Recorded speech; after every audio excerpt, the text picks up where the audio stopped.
A very good afternoon and a warm welcome to this edition of the Citizens Chat Show. I am your host, Judith Atim, and we send you warm greetings wherever you're watching us from. We appreciate you for choosing this show. Today, we are talking about the UPDF and political parties bills, and we're asking, where do we go from here as a country? Of course, we do encourage you to subscribe to our channel. We're streaming on YouTube. This is Civic Space TV. Also follow us on our various social media platforms, X, TikTok, Instagram, Facebook, and many others. And it is my pleasure now to introduce and welcome our panelists from my immediate left, Dr. Robert Ojambo, Head of the History Department at Kyambogo University. Good afternoon, Doctor. Good afternoon. Welcome to the show. Thank you. Dr. Bireete, Executive Director, Center for Constitutional Governance. Warm welcome, Dr. Bireete. Thank you, Judith, and good afternoon, fellow panelists and viewers. Mr. Timothy Chemonges from Parliament Watch and the Center for Policy Analysis. Good to have you on the show, Timothy. Thank you so much, Judith. Good to be here as a debut appearance on the chat show. We hope to have you more times. Well, he's mostly on our other show, Focus on Parliament, but once in a while, you should be dropping by. Sure, thanks. Yes. Next to Timothy, of course, is Mr. Joseph Ochieno, political commentator and UPC Ideologue. Always a pleasure having you on the show, Joseph. I'm delighted to be here, particularly with Timothy. In fact, I didn't know it was a debut here. His elder brother in the other program. But more exciting is the fact that you're absolutely looking fantastic, just like Sarah. The two of you ladies, you just warm up the space. Commander Rich is going to think it's about raid, but you're absolutely fantastic, the two of you. Thank you. Thank you.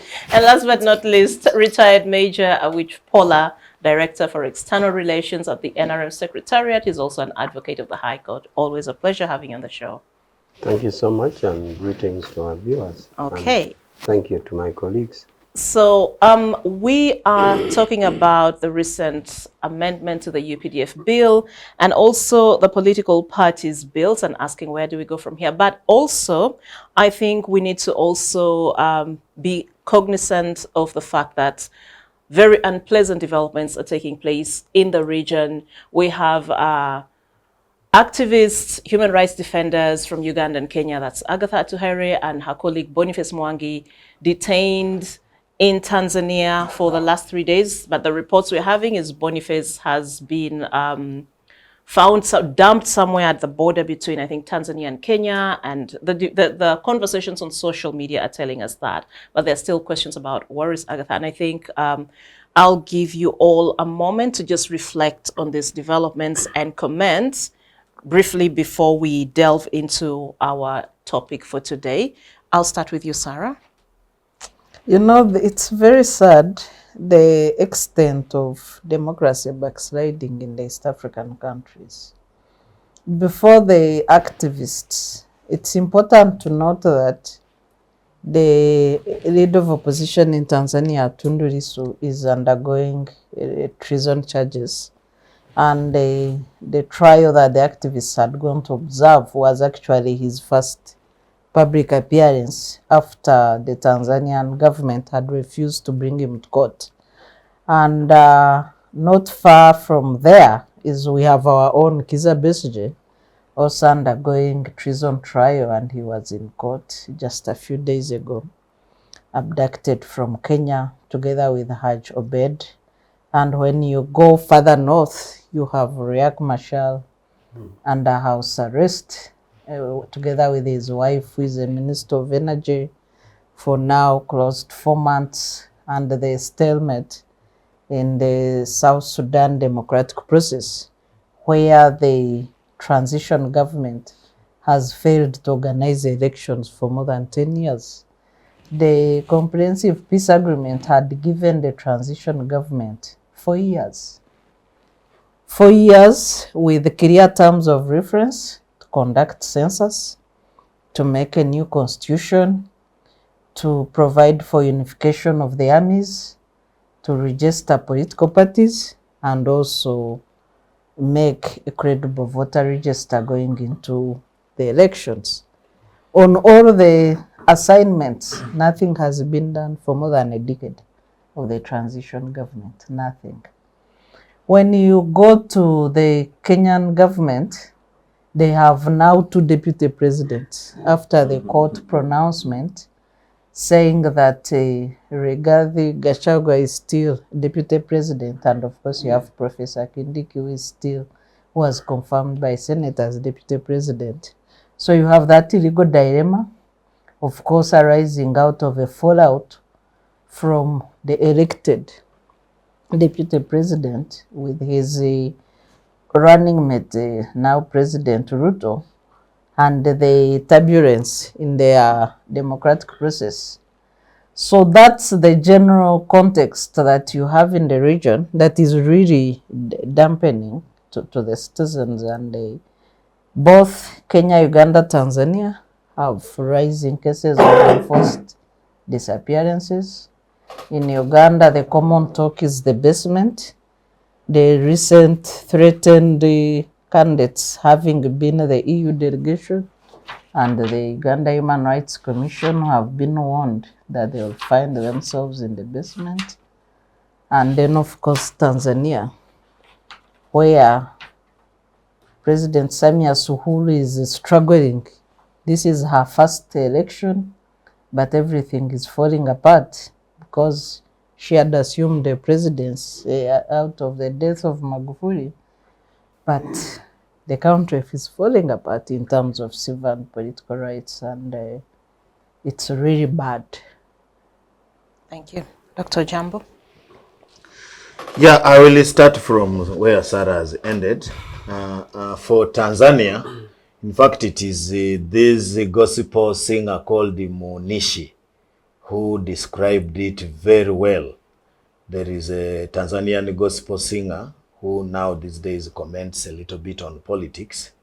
And he was wondering that with the strength that CCM has, because for starters, CCM has a huge majority than even what NRM has here. In the last elections, the opposition did not win more than 10 positions. So the only thing that helped them, that their constitution proposes that people are nominated. So the only MPs they have, Chadema only had two MPs. So plus the 5 nominated, there are 7. So you really find CCM very strong to an extent that it has become an autocratic party.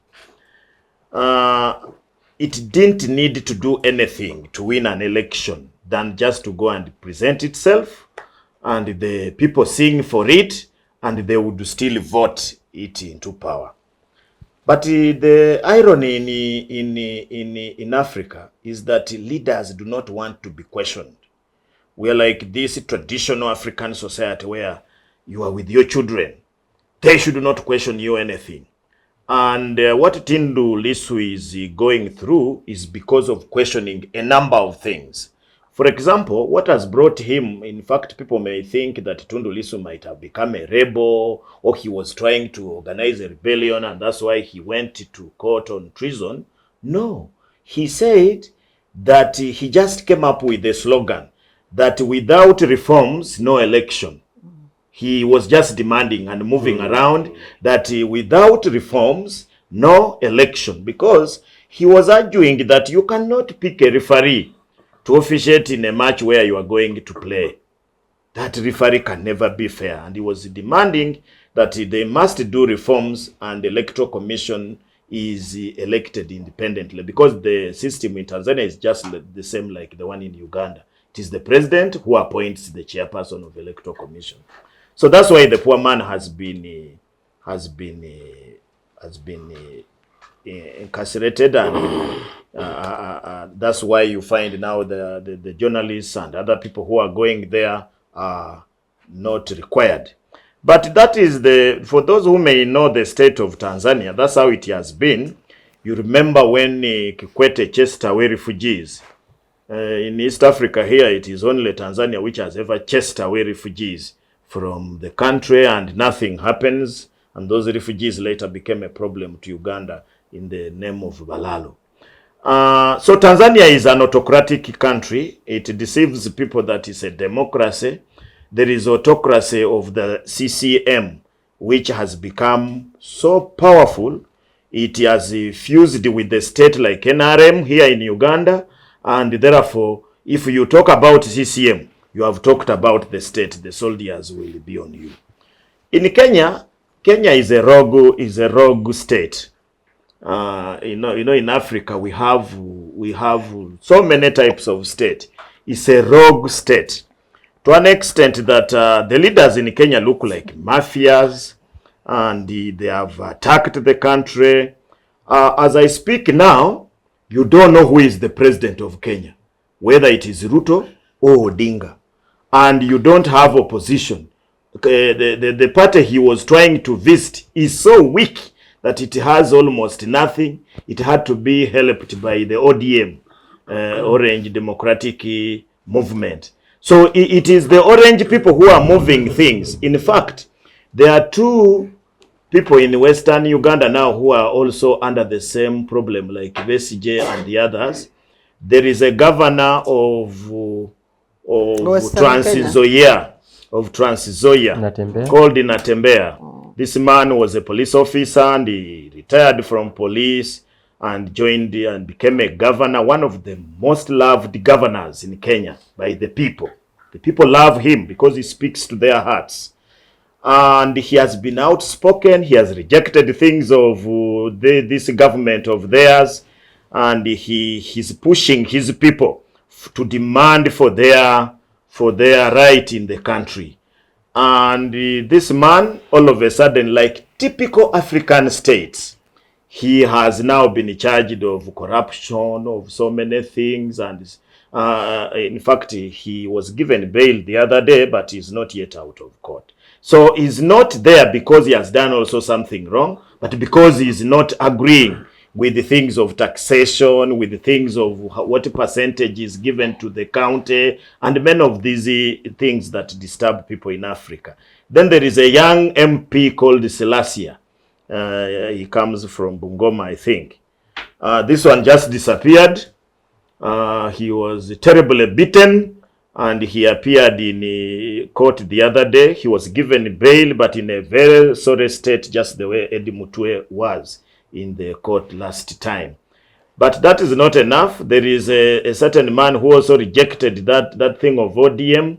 He was MP, honorable member of parliament from Nyanza region, was shot and killed in Nairobi. So that's why I call it a rogue state. It's a rogue state which you cannot, it is as if it is answerable to nobody.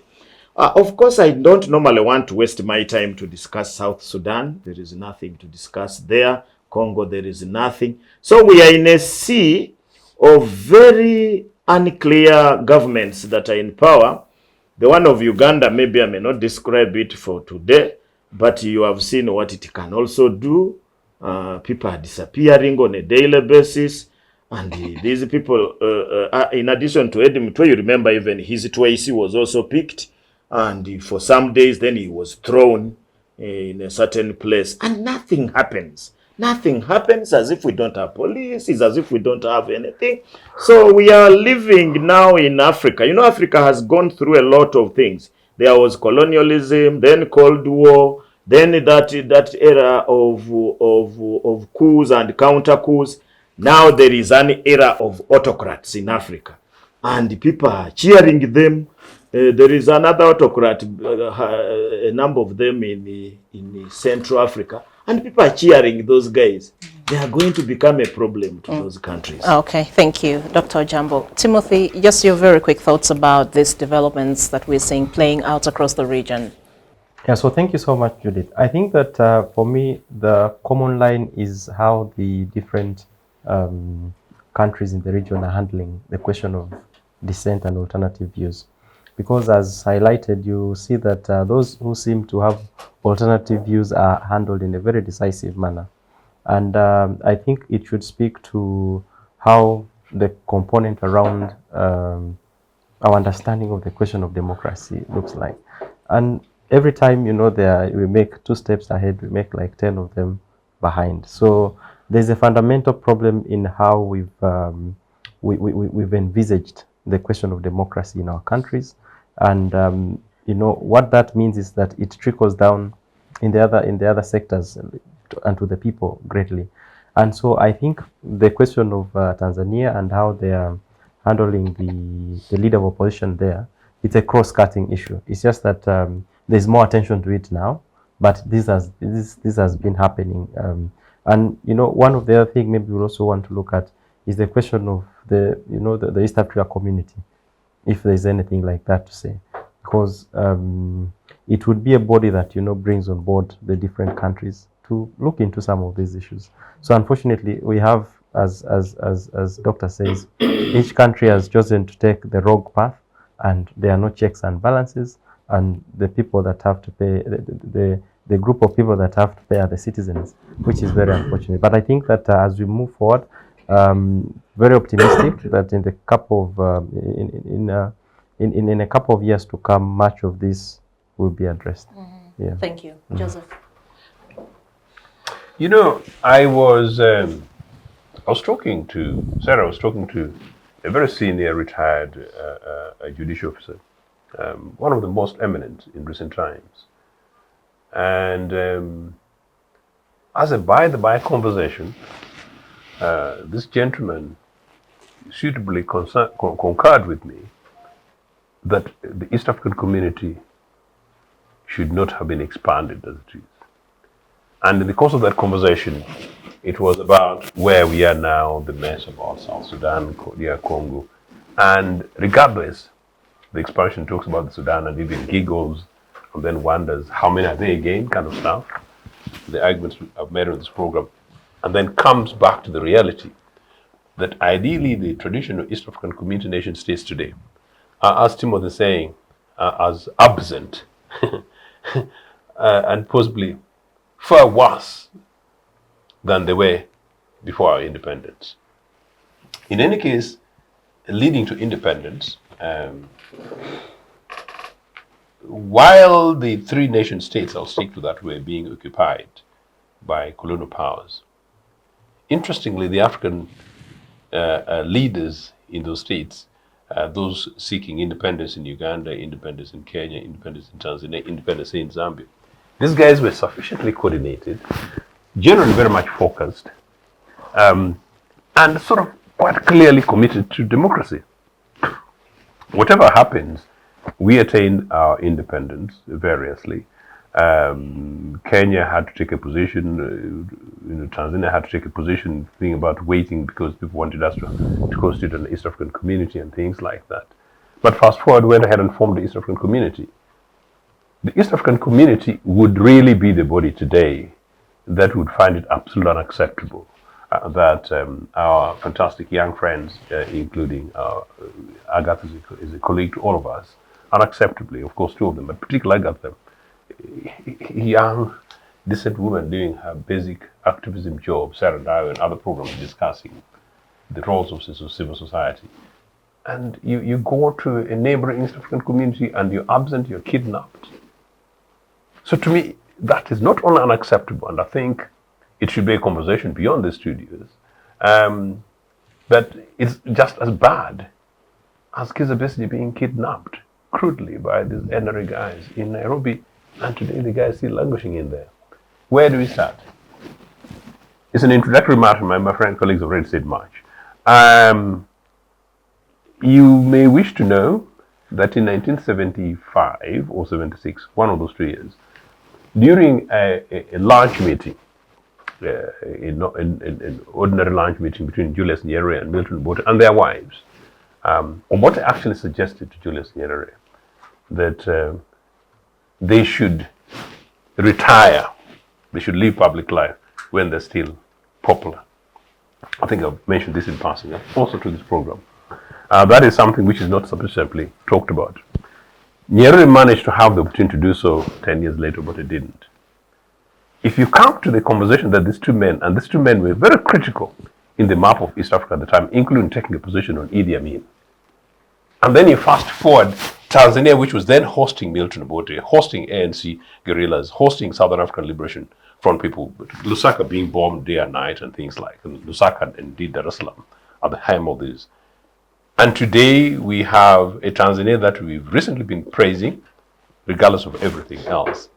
And the opposition leader in Tanzania, apparently I didn't know that the plaint is as basic as what? As the slogan by the opposition leader, and that is the treasonable act. Yes. You know, I hadn't really followed this. So you can actually see how petty and basic. So then who and where in East Africa is the leader, and which nation state is the leader? As I said, in the 80s, just after the 1980 general elections, which UPC won convincingly, I was very delighted, not only as a young UPC activist, but as a young Ugandan. And I said, during my O-level, I'd like to refer to this. After my O-level, waiting for my results, I went to Kenya, to my brother who was then teaching in Kenya. And I found Kenya unacceptable. This is a young Ugandan, a young Ugandan, and I hope really young guys watching. I had just completed my O-level, and I found it unacceptable that Kenya was a one-party state under Moi. It did not matter the kind of democracy we had in Uganda. But I just believe that how can these people tolerate a Fata Nyayo, one man, and political parties have been banned, and the only voice is Jarabogo Gingo. Now, this is nearly 40 years ago. What is happening? Yes, we have rogue states, and possibly you can call them anything else. We go to rogue leaders, whatever the case. But I think, what is it that we, the citizens, can't do? Sarah, I have challenged you and your colleagues in the mainstream civil society, and I challenge myself as amongst the political leaders. I think, Judith, I thank you for this. We need to have a much more organized conversation as Ugandans and possibly as East Africans, that whatever is happening is unacceptable. And so that may be something happened to Eddie Mutre. We should cease to consider it as Eddie Mutre and perhaps those guys in NUP. And that's an unacceptable thing, because we are holding ourselves back as a continent, holding ourselves back as a country. I am really, really saddened that this is what's happened to Agatha and Ital in TZ. It does not need to happen. And as Robert says, I've been saying about our friends, in NRA, in Obakawempe, you've got the majority. There is nothing that these guys are going to do that is going to make Tanzania forward. But I think they're mistaken. Whatever happens, at some stage, CCM will have to lose the majority. Our ANC guys, friends, colleagues of mine, and Awich, faced many of these other things. Maybe to their credit, because of the structural system, they pull back, they battle, but they sort of concede ground. and as people continue to push. The truth is that CCM has got a fantastic foundation, Concede, allow the reality that tomorrow you may be the principal opposition. It might be better for you than getting lost like Kanu and the other guys in Zambia. And maybe, after 5-10 years, you can come back and govern. That is what democracy is all about. But I'm not quite sure whether I have the space to begin teaching democracy across this sub-region, because it's a very fantastic thing, including being in opposition, by the way. Being in opposition, perhaps representing the values and views that you believe in, like mine. You guys, don't I look at, it's fine. You just wait for your turn. Thank you. Thank you so much. Now, we are looking at East African countries and the democratic and human rights challenges there is. I feel like we are looking at it from the lenses of Uganda. We are wearing a Uganda lens and looking at these countries. And for me, it's good then, because when they said if you don't go out and see other mothers cooking, you think your mother is the best cook. So when you're here, you think maybe Uganda is the worst. But actually now I see that the lenses we're using is that the Ugandan situation is so good that you really get surprised with what happens out. Because until lately, where we have had headlines of the complaint on kidnap, the complaint of military violence, the complaint of torture, before that, we were good. You could cartoon Museveni, all radio stations were working. Actually, our issue had grown now to economy, poverty, people are poor, people are not eating. Human rights governance had not been an issue until lately, which will be fixed. Therefore, to me, it's a pleasure because we are looking at them thinking of, if we are this, why are you there? Now, meaning therefore, that if we hadn't added the latest issue I'm saying of Kizza Besigye, of the latest complaints that have come, we would be thinking we are an island of our own. And these latest events will be fixed. I think you heard what General Saleh and others are talking. So therefore, we are using the lenses of Uganda because we are so good. Now we are seeing us friends are so bad. And now this brings me to the issue of the export. In Uganda, still, because we are good, my land sister from Kenya comes here, gets technical problems in acquiring a PC, and she gets a practicing certificate, and she goes to military court and any other court. You can't do that in Tanzania. You are put from the airport and thrown back. Now you see how we are better off. The same lady that came here, the same lady that got really technical issues like you have applied today, the law council is not yet sitting because you have to assemble law council to approve you. Eventually you get anyway. Take it to another country. You from the airport, get that. So we are good, and now you are seeing it. What is getting? You are now go. What is getting? Go. So now you can see the same lady came here, struggled for practicing certificate. I want to represent Besigye. We said as a country we follow East African. The law says in East Africa a lawyer can practice. Even Awich can go to Kenya and appear if the Law Council of Kenya gives me a PC. But I think now, while the Kenyan can get a PC, I don't think Awich can get. Because Tanzania, they put you at there. So you can see, because you have been eating your mother's food, you have not seen others. Go and actually see how bad their food is. Now, so the issue of export of the freedom, you are exporting freedom from Uganda, the Agatha who enjoys freedom. You can parade parliament, you can put parliament to its feet, you can do everything in Uganda, and they said that is Agatha's right. Export it, you will see it. And then the other thing is, states have sovereignty. Even when we have the East African community with its with the instrument that sets it in place, we should know that still we have not, whether you wanted a confederation or whatever state of integration, still states reserve their sovereignty. And therefore we should play along that, especially for those who think the homegrown freedom in Uganda that we have, that you don't seem to see, you only see when you try to export it. So, East Africa as it is with their sovereignty, I do believe that the sovereign states, they are doing their best. I've been in Kenya. I know for a fact that our OB in Rwanda is peaceful now, except for foreign relations with Congo. It's perfectly peaceful.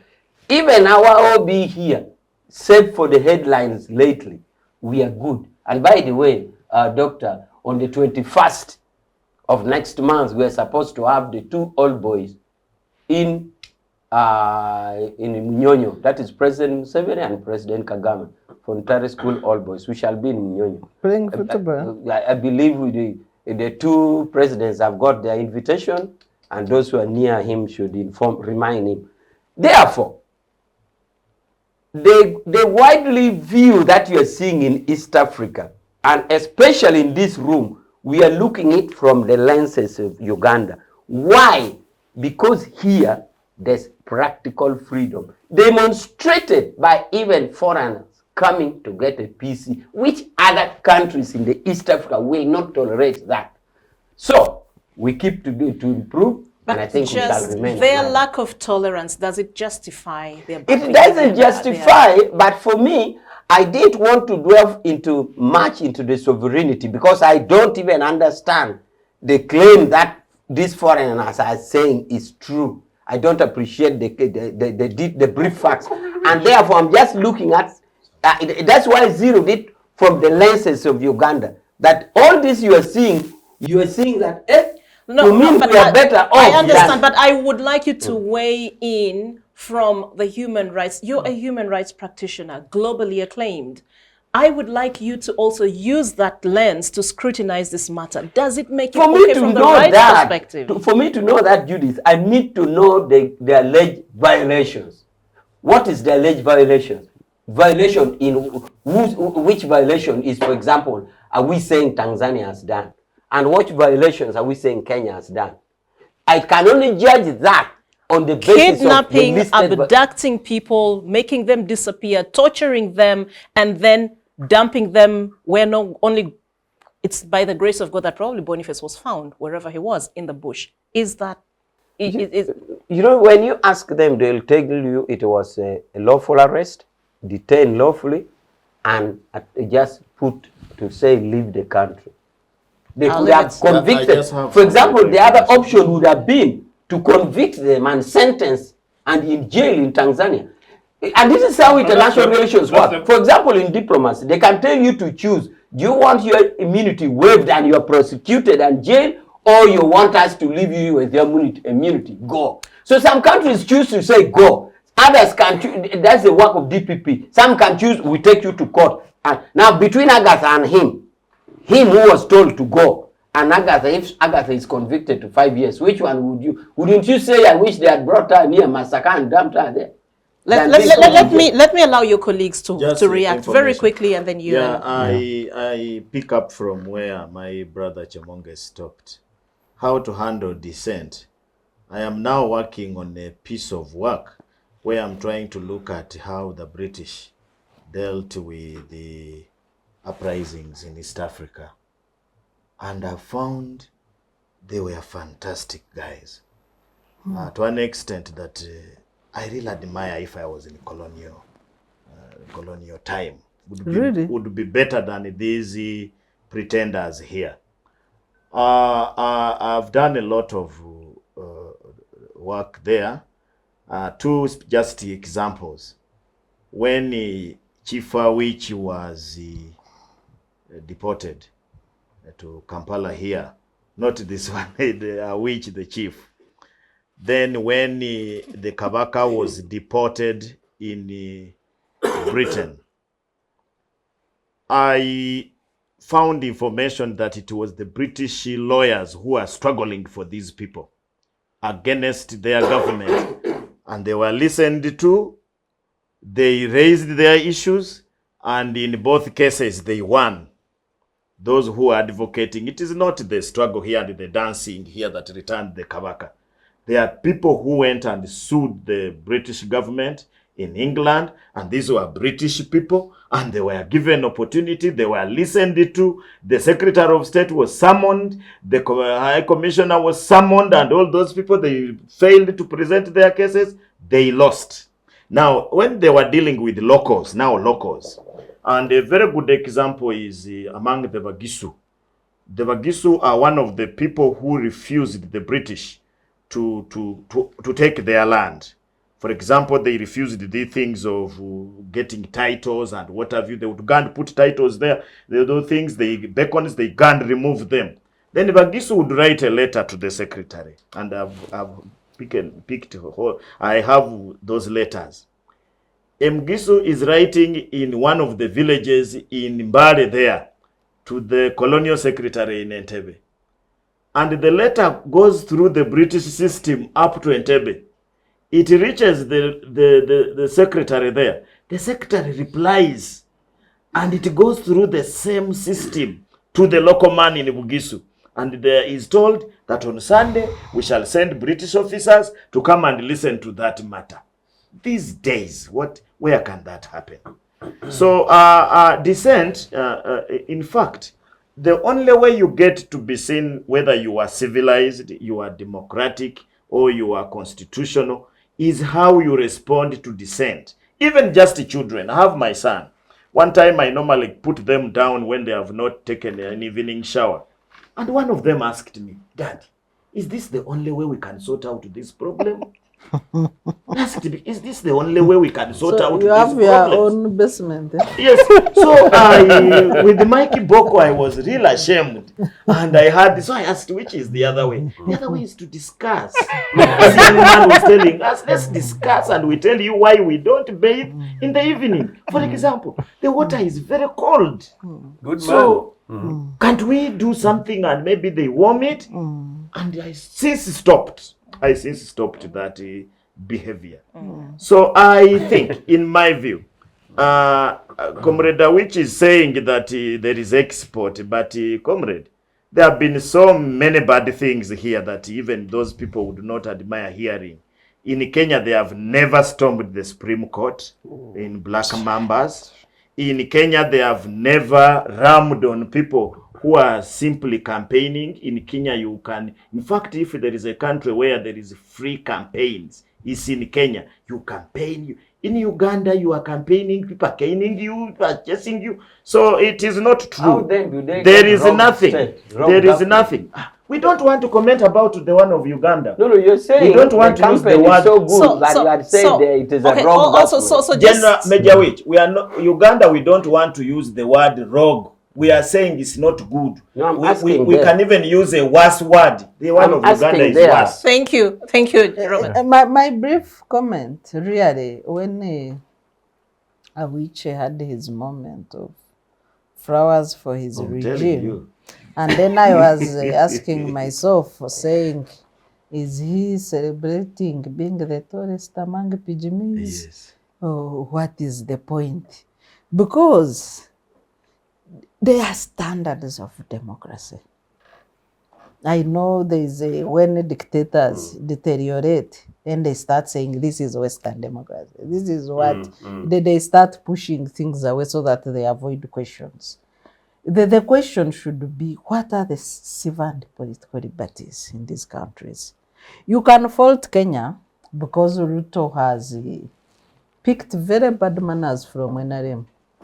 But Kenya before Ruto, it still remains, even under Ruto, it still remains a better democracy. Relatively. Yeah. Even now, with the degeneration of Ruto, it remains number one.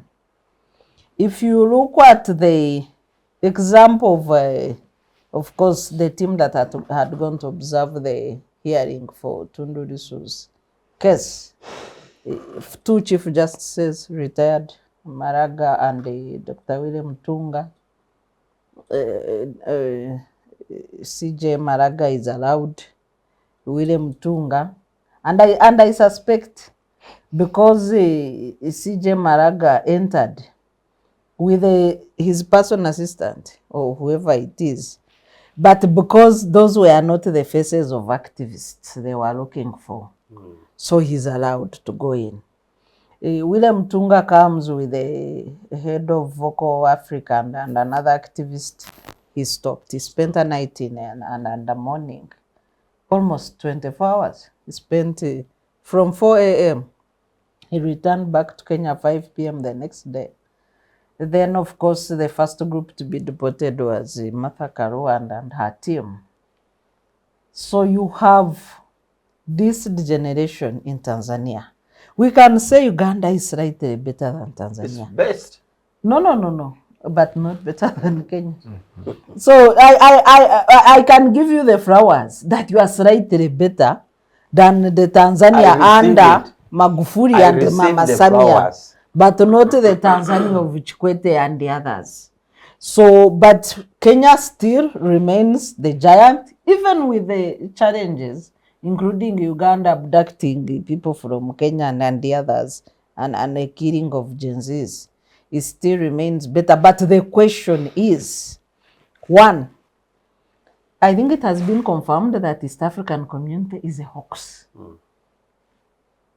The East African community, the first protocol to actualize, it was the free movement of persons, goods, and services. Yeah. So when Tanzania starts detaining people at the airport and deporting them, when it is even a headquarter of Arusha, what if you go there and say, I'm going to Arusha? I'm going to, hoax, and then the community is silent. Sarah, you are the lawyer. Why do we carry East African community passports? It's a hoax. We need to move away. I don't know. I know the economic integration is working for the business community, but other than that, maybe we need to limit it to economic integration and forget about the other things. When you go to now the missing activists who had been around in Tanzania, passports stamped from their countries of origin, stamped entry in Tanzania. They were residing at Serena, Dar es Salaam. Boniface Mwangi is attacked in the night.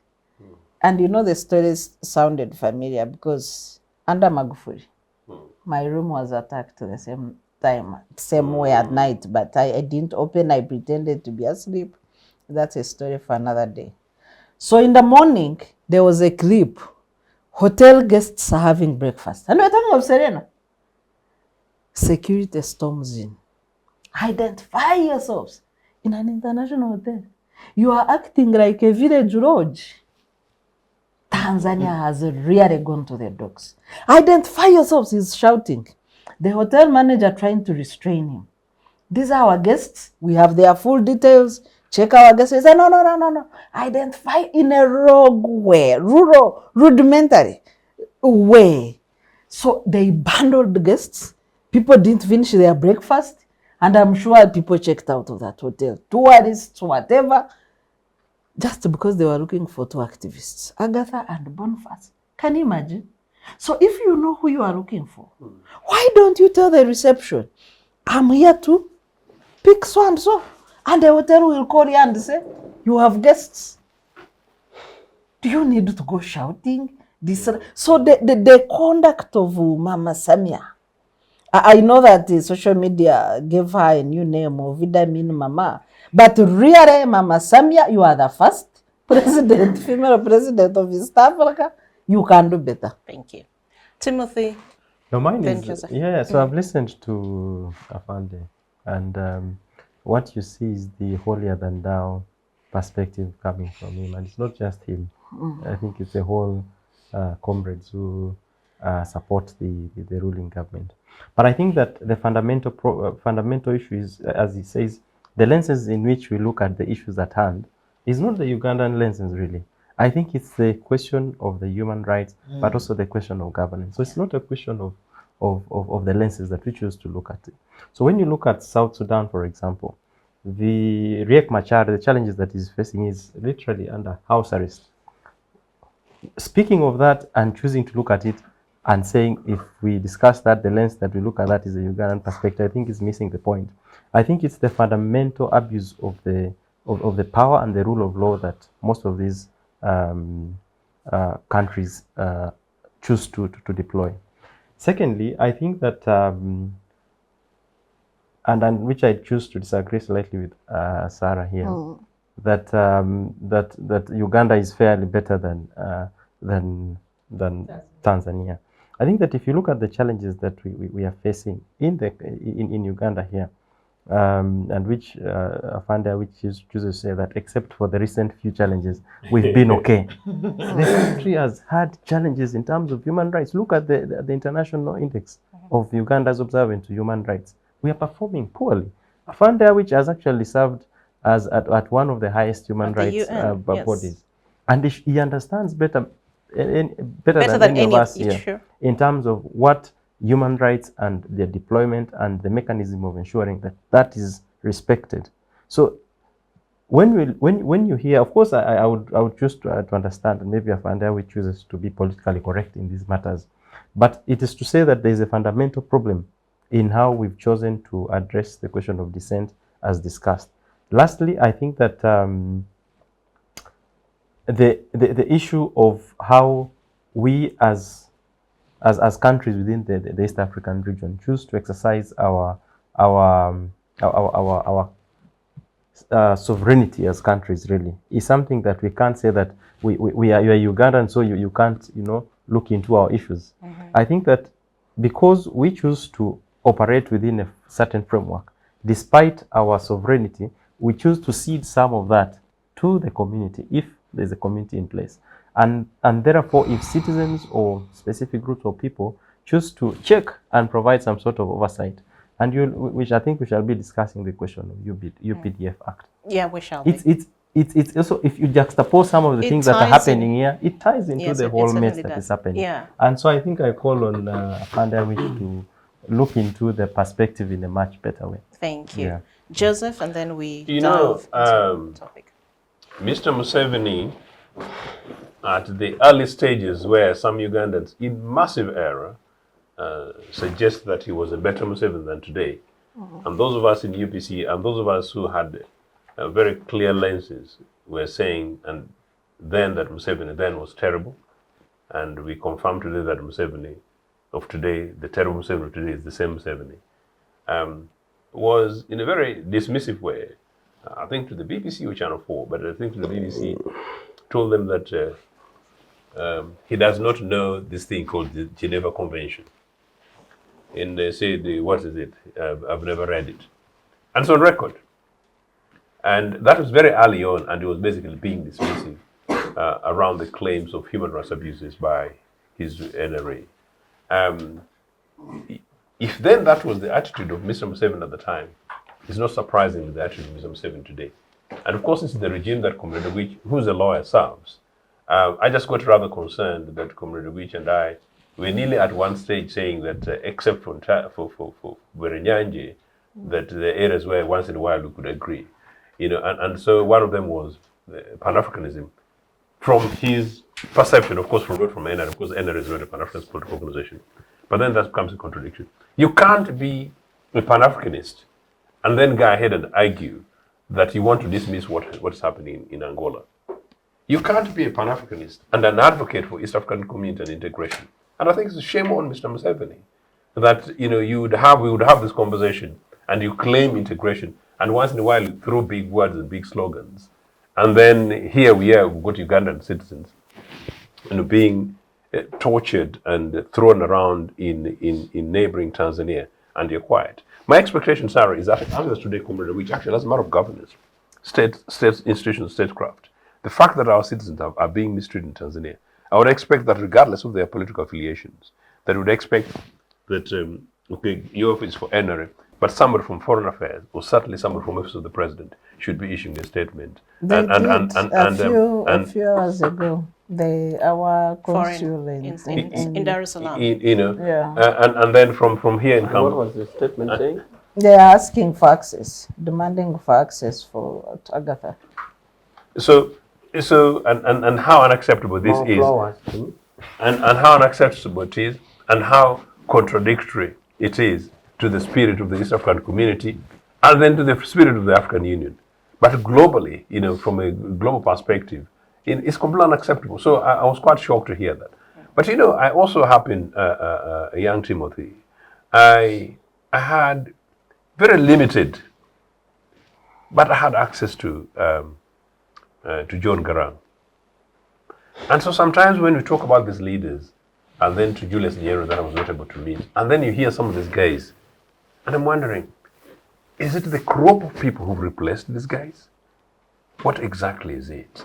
As I pleaded much earlier, whatever the case, I think this continent is in a bad state, but the worst sub-region is East Africa, and the worst country which is teaching all of them bad manners is the Republic of Uganda. I think the fact that we are going to be discussing the formalization of legalizing military life in the hearts of civilians who decide to, unfortunately, cross path through the law. In 2025, our independence was in 1962, is a manifestation that, yes, Uganda is a huge amount of work in progress, and it's very, very slow work. Well, thank you very much. So now we are moving into... Yes. Sorry. Major, please. It's preparing to Then respond. we'll take a break after you, and we'll do the 1 hour for the I feel UPDF. deserve to have spoken 3 times as government. Now, my comments are, why I was saying we look at the inadequacies in other regional governments with the lenses of Uganda is because I had measurable mark. For example, do we allow foreigners to come and observe, like in the case of this? Yes, we do. 2, do we allow foreigners who want to come and practice law to defend Kizza Besigye to be there? Yes, we do. So these are the checkpoints I was measuring, and which these people, they say, good enough is not a cousin of the lady from Kenya who practiced this herself. So if she was crying that Uganda was so bad, I think now she goes and says, I think the other one was a technical thing. It took a few days for locals, but I got. But this one, airport go. So I was using checklist to make measurable categories. And because time and again we endeavor to explain that the terms we make as government. And this is the opportunity now, because we are now juxtaposing.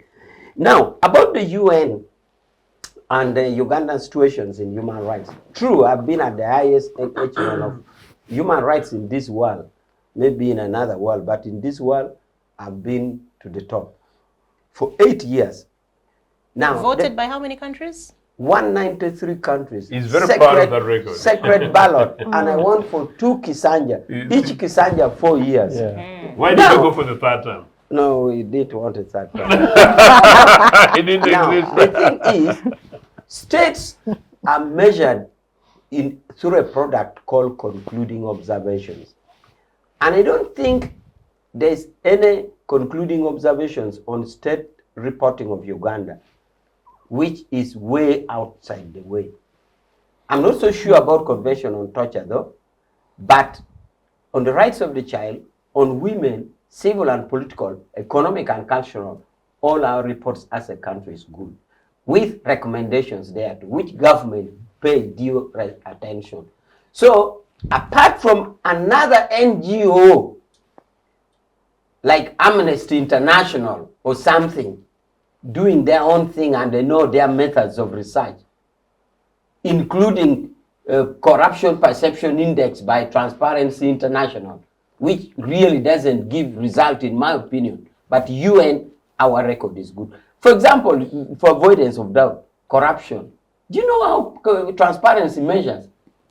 Transparency measures corruption in the amount reported in newspaper.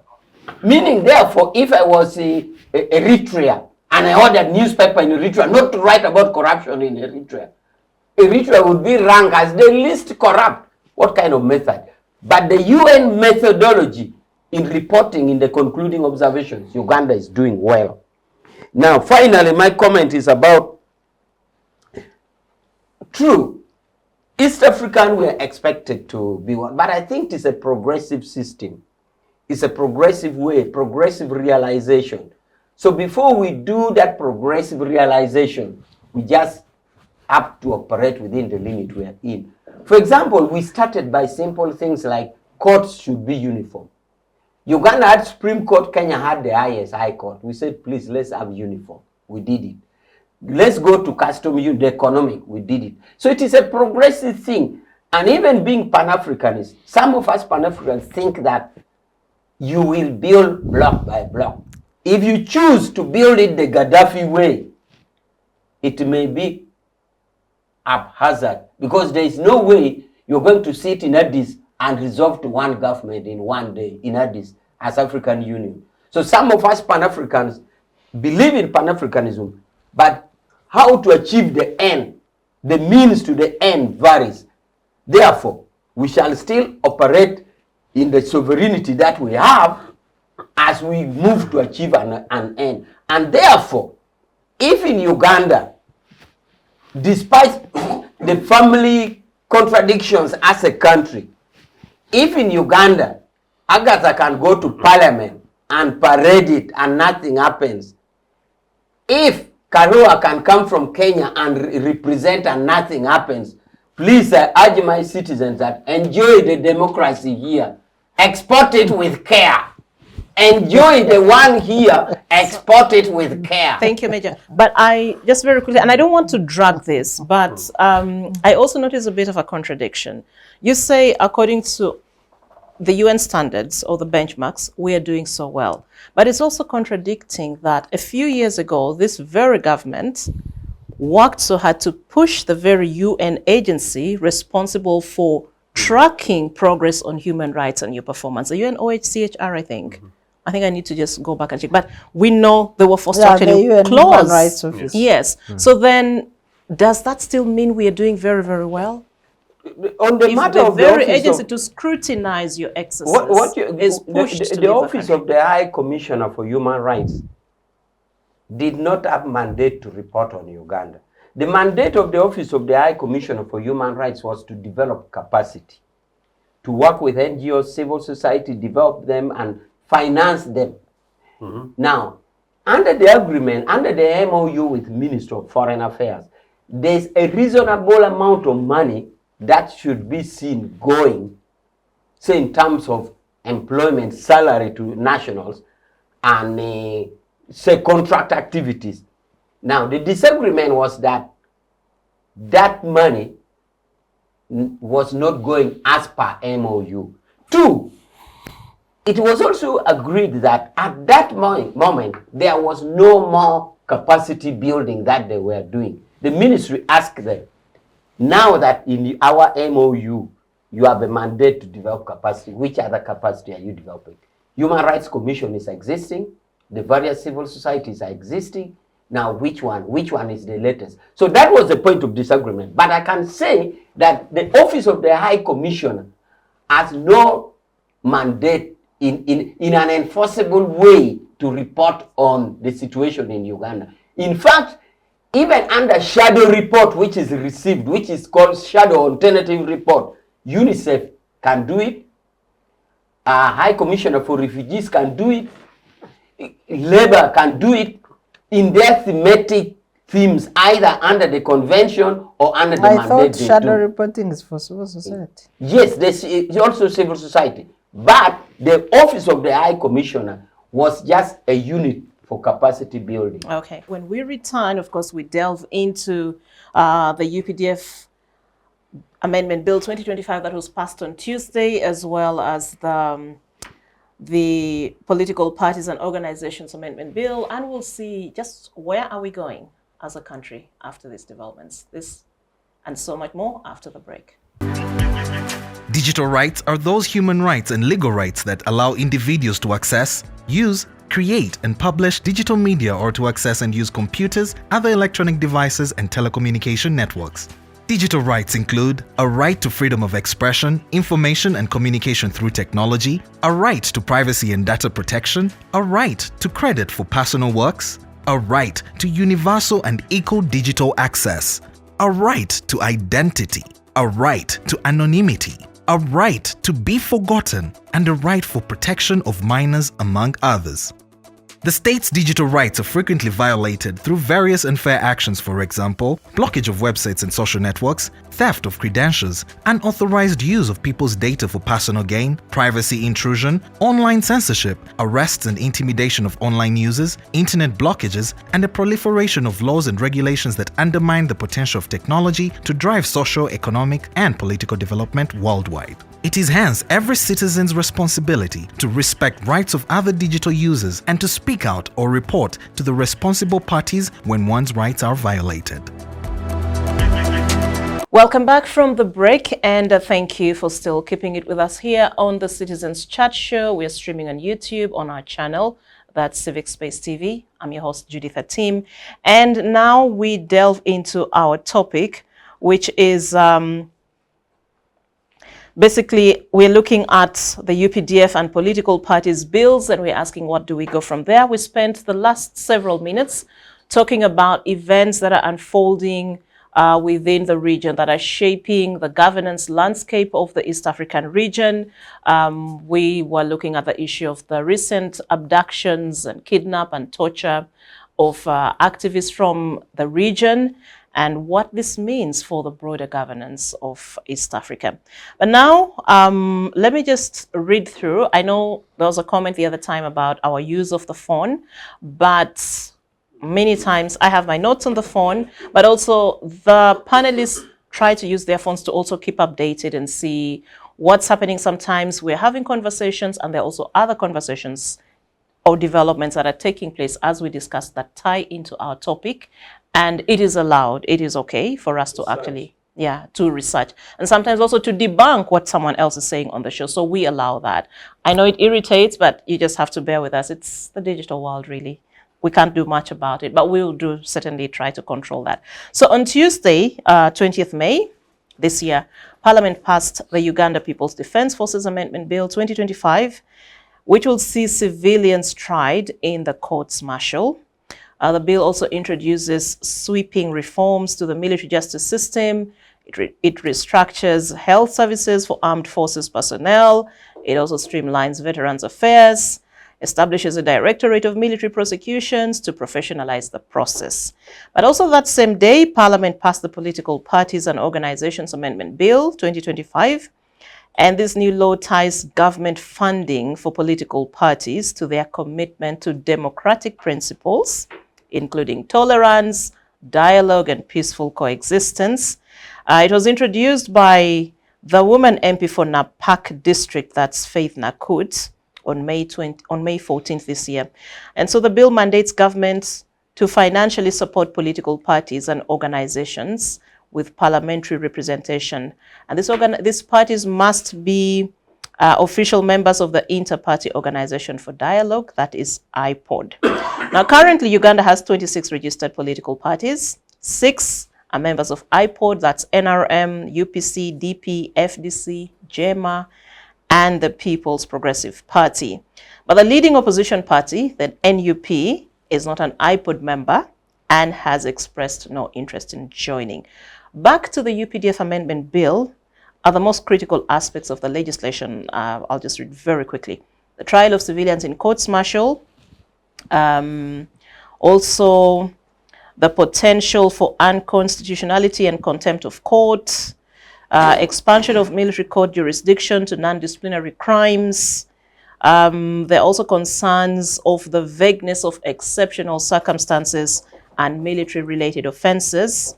Of course, the Minister of Defense said the bill targets civilians engaged in military-related offenses and that trials would occur only in exceptional circumstances. But these terms have not been explicitly defined, and there are concerns that this leads to potential for abuse. There are also concerns of lack of judicial independence and transparency in military courts again, and erosion of rule of law, potential for military dictatorship.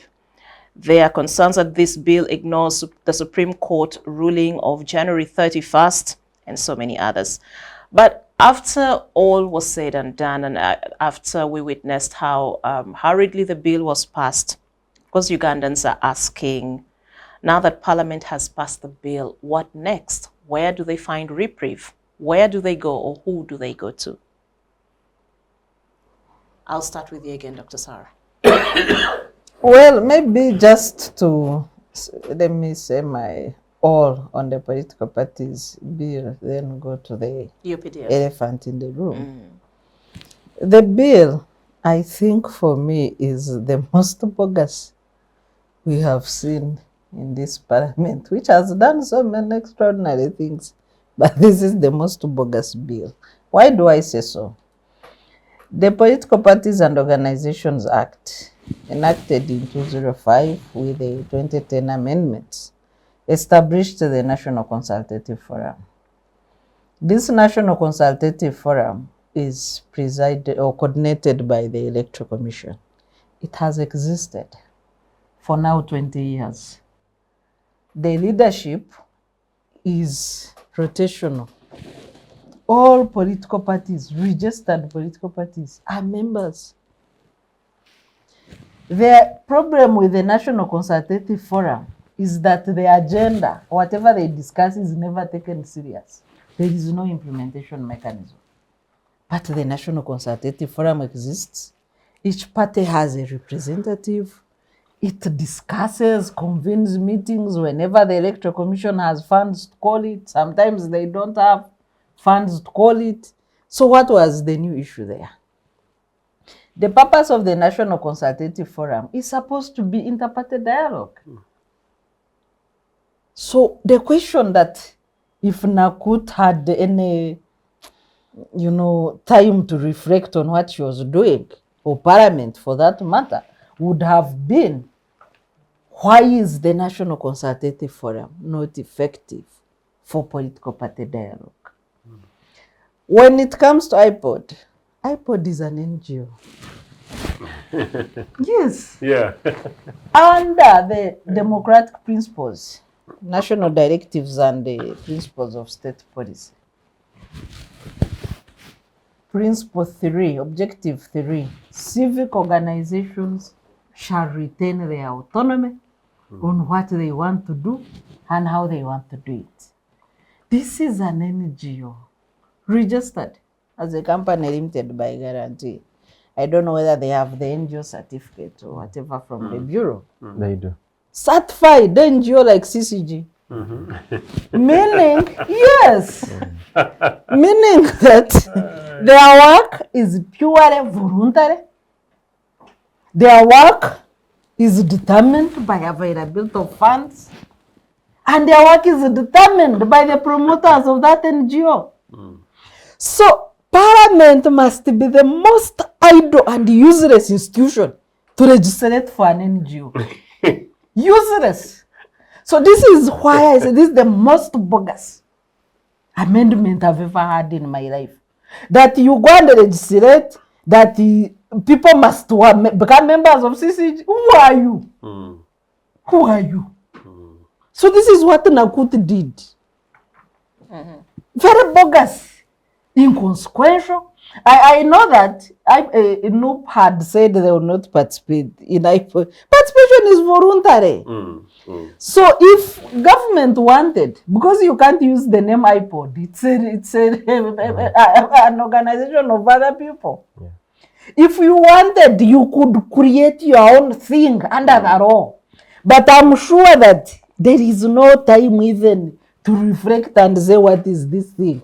And many of them might not even know what I'm saying. You think it's a matter of time or capacity? No, of course. No, but you see this Parliament, they are like robots. They don't even sit and say, because you need to Google and say what is iPod. And then you say, what power do you have to register that I must become a member of an NGO? Who are you? And do you have consent with that NGO? How dare you? So that's how bogus, that I don't know who is challenging it in court, but it's the most bogus amendment I've ever heard of. And I don't want to waste time on it. So when you go to now the elephant in the room, the political parties and organizations, the UPDF Amendment Act, two controversial issues. One is the trial of civilians in military courts. Two is also general weaponization. General weaponization of citizens' participation. They are related. So when you look at the struggle Ugandans went through for the Supreme Court to deliver that judgment, I know it better than that issue. Right, yeah. Like 3 times here on the civic chat show. And you are like all eyes on Chief Justice Indolo. Many people doubted him and were like, maybe he could surprise. And he surprised us. And what happened? What happened after the January 31st decision? Of course, the trial of civilians had been challenged 3 times. Twice by Law Society, and there were other petitions, Eliasu Rukwago Undetermined, and then Micah Wazuguruka, among others. So you have the NRM determined to exercise judicial power as an arm of executive. Crazy. Sure, Say that it's crazy. There is no single Ugandan who is against military courts for soldiers. No. So the other aspects of the bill, the medical, the pension, and the pension working retrospect, fantastic. There is no citizen who is bothered by those good things you are trying to do for the officers and men that fight to protect this country. And there is no contention. So I think we shouldn't even waste time discussing the obvious, that there is medical services, there is pension. Good. Why weren't they before? They should have been there even much earlier. So the issue is the overreach of the executive to exercise judicial power, hiding behind the army. The Supreme Court gave a very elaborate judgment. Read the judgment, 5 versus 2, 200 pages by Ochieno, Chief Justice. Very detailed in every aspect. The issue of due process, the issue of failure to guarantee a fair trial, the issue of incompetence, impartiality, and others. I know the issue of competence has been somehow dealt with, but it should have been for soldiers and service offenses. That competence that the Supreme Court decision created to say the people who preside over military courts should be lawyers wasn't to say then you qualify to try citizens. No, for service offenses. So the deliberate misunderstanding of the court decision to suit the anger of the president. We all remember the angry letter that the president wrote after the Supreme Court decision. How can you? Are you the people? Who are you? You know, attacking the Supreme Court judges. Very ridiculous. No respect for the doctrine of separation of powers.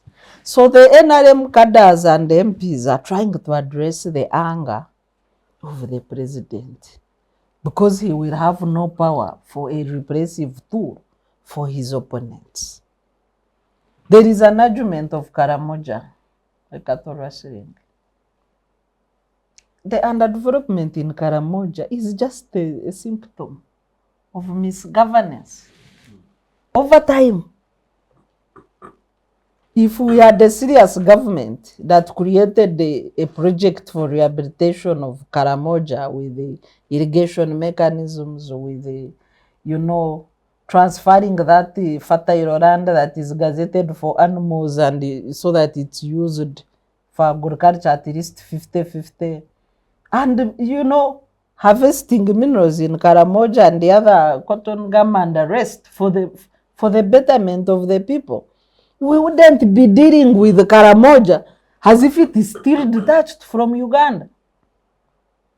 So the extraordinary orders of the Supreme Court were to the effect that the only situation that would warrant trial of civilians in military courts would be exceptional. And that exceptionality must be demonstrated on a case-by-case basis. So what the NRM lawyers did was to go and look at the repealed sections of 117 and 119 GI in the Principal Act and write exceptional circumstances at the top in the bill. And then expand even beyond the repealed sections. Now they include murder and all sorts of things. Crazy. They have violated Article 92 of the Constitution because that article prohibits Parliament from enacting a law that alters a decision of court.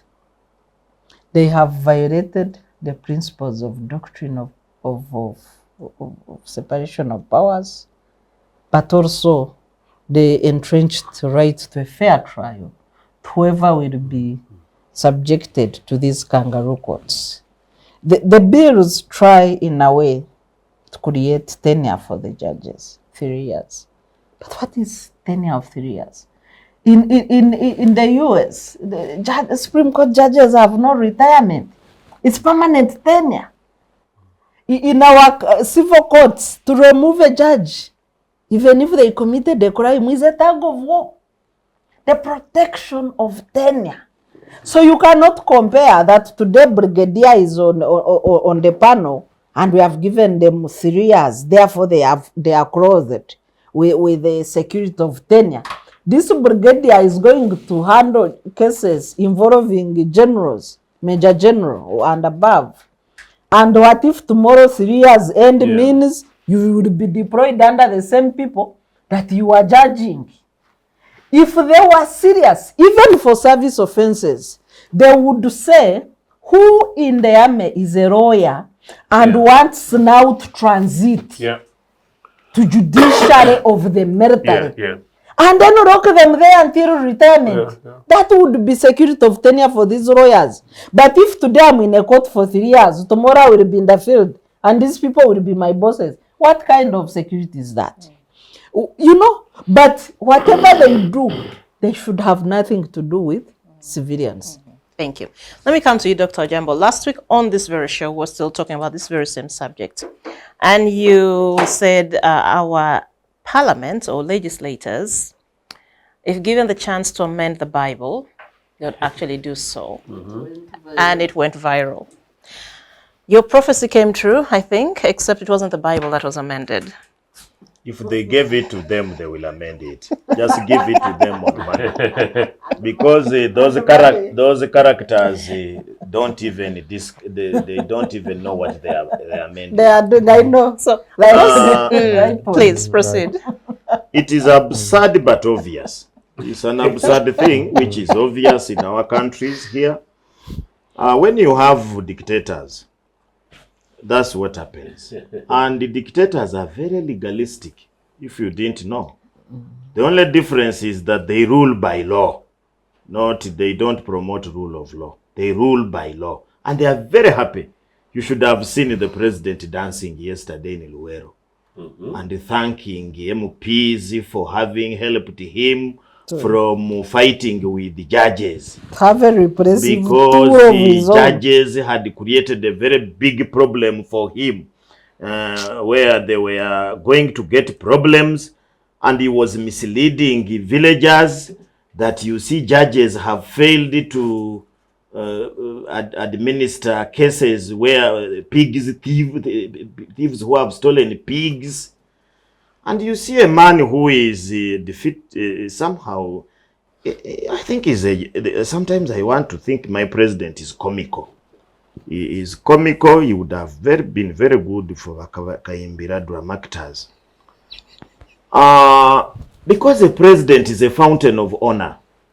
All these people are working under him. He's the #1 public servant of Uganda, although he doesn't like it. But he is our #1 public servant of Uganda. He's not a servant of all of us are working for the president, including the judges, including all these people are working for him. But sometimes he wants to think that these are just... the good thing, he was talking to people in Luero, and sometimes you forgive him. You know, when you are speaking to people in Luero, I think he imagines they don't think, they don't reason. But it is an absurd thing. Let's leave the president alone and come back to the processes that he... I told you that thing would be passed very early in the morning.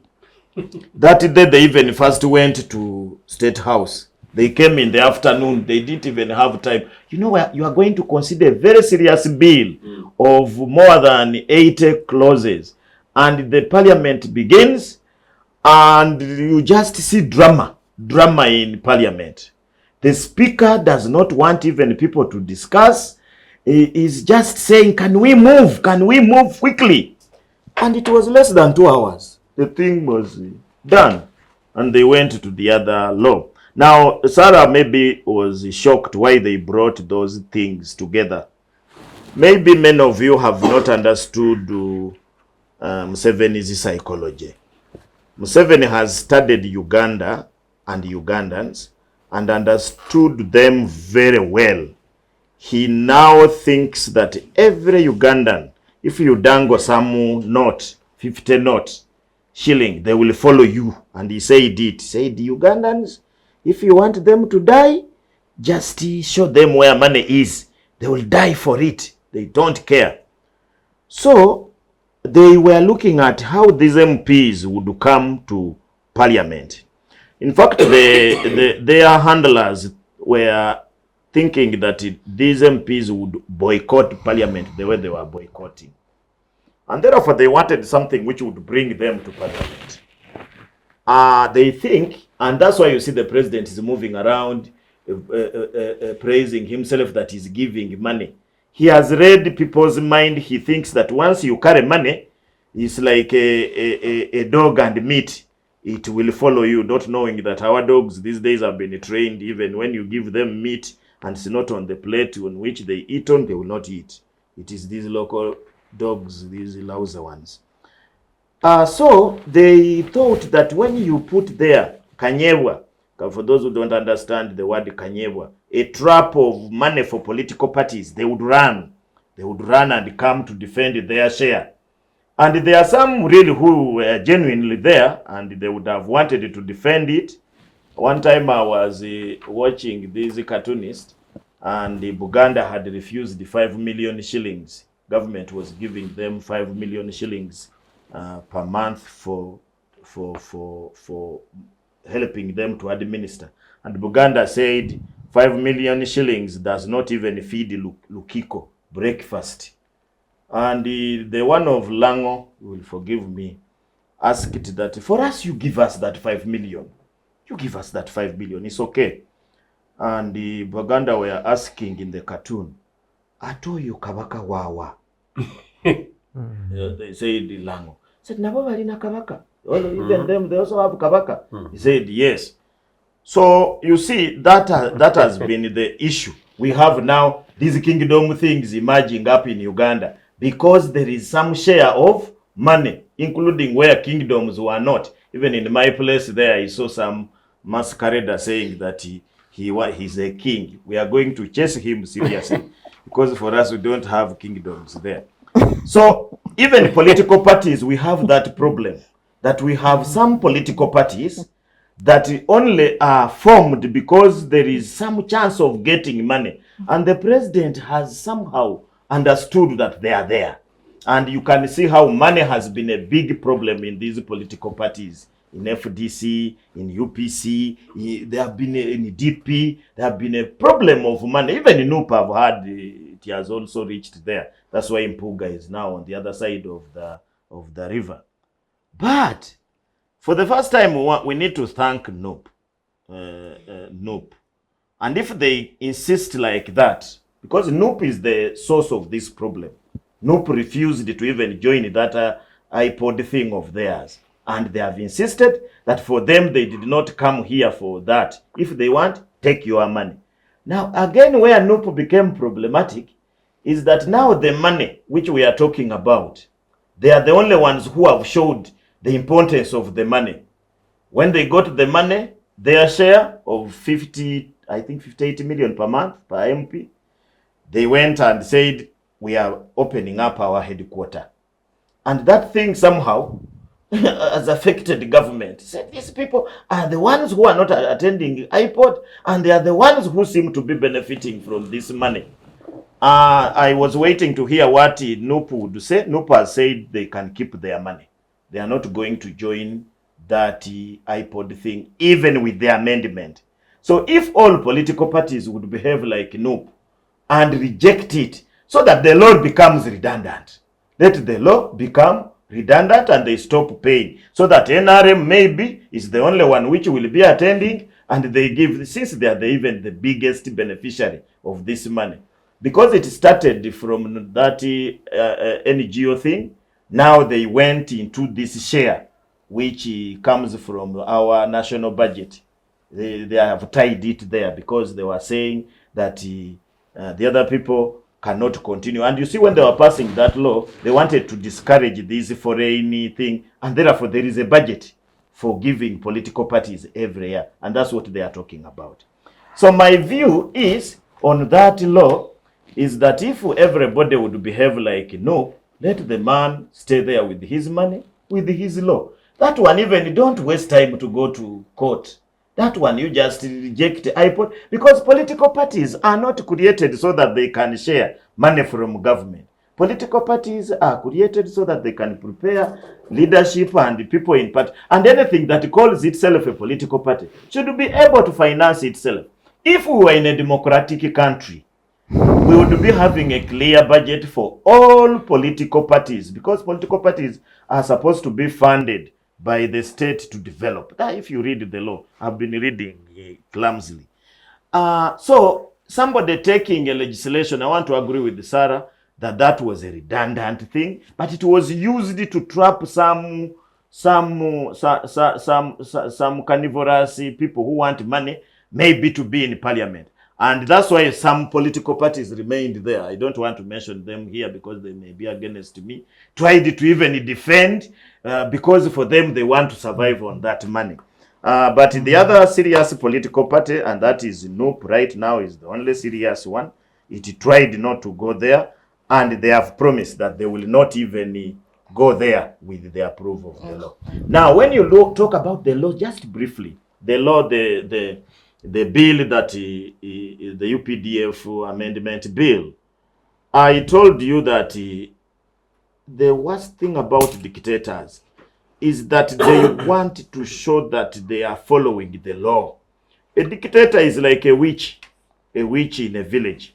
Every time is the one telling people that, you see, people say I'm a witch, but would I be here if I was a witch?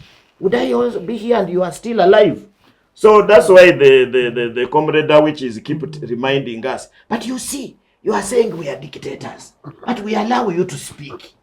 We are following the rule of law. You know that that one is a witch. That's why he's saying like that. Because if he's not bothered, because if he was not bothered, why should we keep reminding him? The dictator wants to make sure that that law is to try the messages who are already in jail. Let me tell you, the president maybe has delayed because he was in his PDM tour. Yeah, he would have signed. He would have already signed, and in next week you will see that law. You wait. You are going to see next charges for Besija and other people in the court martial. Thank you. Timothy, let me come to you. Of course, as Parliament Watch and as SEPA, you do analysis of these policies and so on. What's your reading into these two pieces of legislation? Especially also looking at the timing. We're just months away from a general election. And also these recent developments, the abductions, all these human rights violations, arbitrary detentions, the growing intolerance to political dissent and so on. Yeah, so thank you so much. So allow me to start by reflecting from the point of, vulgarization of institutions, which over time, seems to be increasing at a very steady speed. And this is just not limited to Parliament. You look at most of these institutions, and that there is a very clear strategy, and now moving to the political parties, looking at the current state of it, and the kind of legislation that we are passing. So if you look at the two bills, the UPDF amendment bill and that of the political parties and organizations amendment bill, if you look at the spirit, they are aimed at addressing a specific political issue. And so from a broader perspective, it ceases to be a legal issue and moves into the extension of the politics. We did submit to Parliament that I saw CCG. I saw. Yeah, we did. We're invited. 4.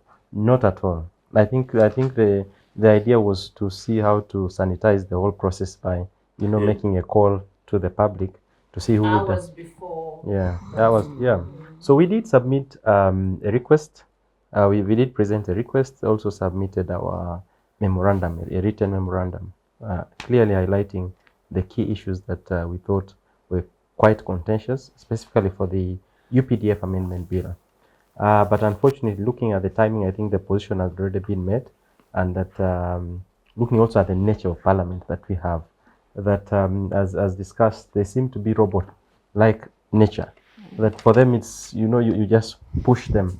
And my biggest worry for me, I've been able to listen to a number of colleagues, and there is, right from the time when money was dished out to to members of Parliament, and looking at the information that subsequently came, I think from the Secretariat, you saw that there were specific members of Parliament received 100 million. and there were others that received slightly higher, Yeah.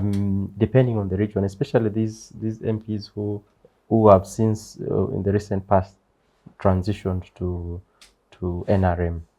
Part of that resource was just to support them to pacify the region they represent. But also the worrying bit is that there is a very deliberate strategy, and I think that's from the Secretariat, to frustrate the nature of representation in the next parliament. Now, NUP has been the leading opposition party in this 11th parliament.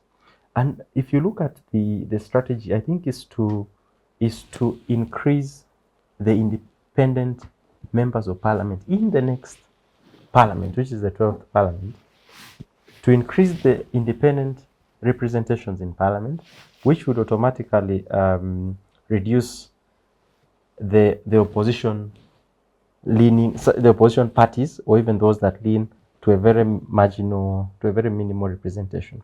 And the hope is that you'll have definitely NRM leading, you'll have the independents in big numbers, and that the hope also is that you can have a leader of opposition being an independent.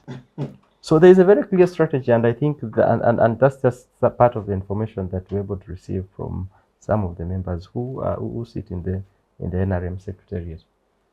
And it's information that is out there. Now, it should worry us that you have an institution of parliament that chooses not to reason and chooses to act according to the directions of the executive. And that, of course, it has again steadily progressed in the negative side.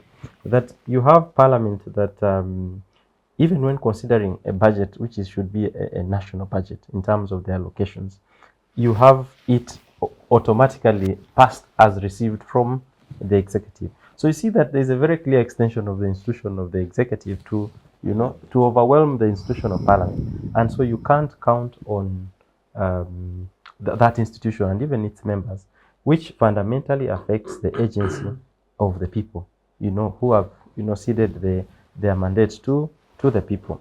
Of course, the other for me would be around if you look at the By the way, many people may not know, Yeah. the budget of Uganda was approved within 2 hours. Yeah. Many people may not know that the budget of Uganda was already passed. Yeah. Just waiting for reading on 12.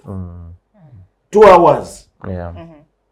Yes, I mean, Timothy. that also should be looked at from the previous budget. The previous budget, even after the reading had happened, it was brought back to Parliament, following concerns that figures kept changing. the executive, the president had concerns saying you had shortchanged the executive in light of what we had seen. And even after it was read, the bill was brought back to Parliament for reconsideration and restructuring further, which means that increasingly the institution of Parliament, which should be able to offer some sort of oversight, guidance to the executive, has presented itself as a carpet of work for the executive, which is a big problem. And therefore, for Ugandans to even choose to actually believe that there is an institution of Parliament that can represent us, I think it's a lie. And so we are in a state that really should be able to maybe demand for better. The other really, if we are to look and what we had captured in our memorandum, specifically around the UPDF amendment bill, is the deliberate action to circumvent the Supreme Court ruling, which again goes against the Article 92 of the Constitution around the retrospective legislation, making laws against trying to circumvent what the courts have guided. In this case, the biggest worry is that the decision by Parliament to allow for the sticking of the word exceptional in a blurry form without clear definition makes it extremely dangerous for the people. That means that it actually creates a bigger pandora, and that those that choose to implement that law have the leeway to do it whichever way. And therefore, it goes against much of the things that actually had been gained from the Supreme Court ruling. And for me, again, is to say that as we move forward, there is definitely a very clear position that has been made, and that Ugandan seems to be on their own, and that the only option is to see how we maneuver through the current dynamics. Now, the opposition, which is led by Honorable Joel Sonyumu, in their quest to protest and push against the position that had been taken, they chose to move out of, or to protest really, by moving out of parliament. Of course, a position that I disagree with. I think that while protests and moving out of parliament on choosing not to attend some of the sessions is a strategy that is still, viable, I think that it should be applied in a very strategic manner. In such a situation, the UPDF bill, actually the primary victims are the opposition members of parliament, and specifically NUP, which is the current which is leading the opposition, and therefore they had an opportunity to put their position on record and clearly state what they think should have been what should be the right really. So I think we lost an opportunity there for the opposition to clearly state their side of thing, but also to rally the Ugandans in that direction. It doesn't serve the public, moving out and you leave a lot going. The other, of course, the opposition also missed the opportunity to reflect and make their position on the political parties and organizations amendment bill, which definitely, as you look, it's a bill that seeks to target the opposition party, specifically NUP. And it is again saddening to see that a whole institution of parliament is allowing legislation of laws targeting specific individuals, specific group of parties, which frustrate the whole concept around legislation. And therefore, I think for me, it's to say that with weak institutions, with weak checks and balances, you have an executive that can choose to go rogue and can be rogue, and there's nothing that can happen. Even the bit to be offered guidance, sometimes, like the decision by parliament not to listen to stakeholders, it could be their decision, but the hope that you can be able to provide stakeholders opportunity to weigh in, to offer guidance, but also to listen to the different perspectives, is a thing that frustrates not only implementation of these laws, but also how the laws come in place. And so I think we're in a very bad state, really. Lastly, I think for me, it would be to say that the judiciary has been able to register some successes for us in the ruling that it presented in light of the UPDF Act as it was then. But the position that Parliament has taken, and I know that there has been already positions in light of going back to court, which to challenge this amendment that has been passed. Of course, which will take a bit of time. By the time maybe the Supreme Court gives a position of that, there's a lot of damage that would have happened. And even to say that some of the guidance that the Supreme Court had given, in its ruling, in its recent ruling, including the transfer of files from the military courts to the DPP, it has not happened. So it's still a state that we hope that there can be better. And so for me, again, is if you have institutions that are weak, that should be able to provide even minimal checks and balances, then the country is out. Yeah. Thank you. Joseph, are you in position to talk, or you want to catch your breath a little bit? I think Comrade Awich would like to possibly submit last, but possibly he doesn't, I do. Okay, yeah. Yes, because I see he's struggling a little bit. Although I would have wanted to capture what you'd say, let me do. Now, 2 bills were passed. The Political Parties and Organization Act, the amendment. Possibly, there's a disconnect between the spirit of the letter, the spirit and the letter. There could be a disconnect between the spirit of the law and the letters, that is the drafting. Especially the drafting in as far as inserting words like iPod. Because the spirit is saying this money is not given to all the 26 registered political parties. This money is given to those in parliament. And therefore, for those in parliament, can we have an institution where we can discuss? Because the genesis came through iPod anyway. So some members are saying, no, me, I want to get the money, but I don't want to be with you. So, in the minds of some people was saying it would be contradictory for you to get this money, but you don't want to be with them. If this money was given to all the 26, you'd say it is all the 26. No, the money is given to members of parliament, parties with representation in parliament, and that is why they need to be in that organization. Now, if the usage of iPod brings a disconnect between the spirit and the letters, then that can be addressed with an amendment, if you want, by deleting the word and creating another word. And I also had a similar problem in the passing of homosexuality. I felt the spirit of the law was different from the wording. For example, I thought that we could have had the homosexuality like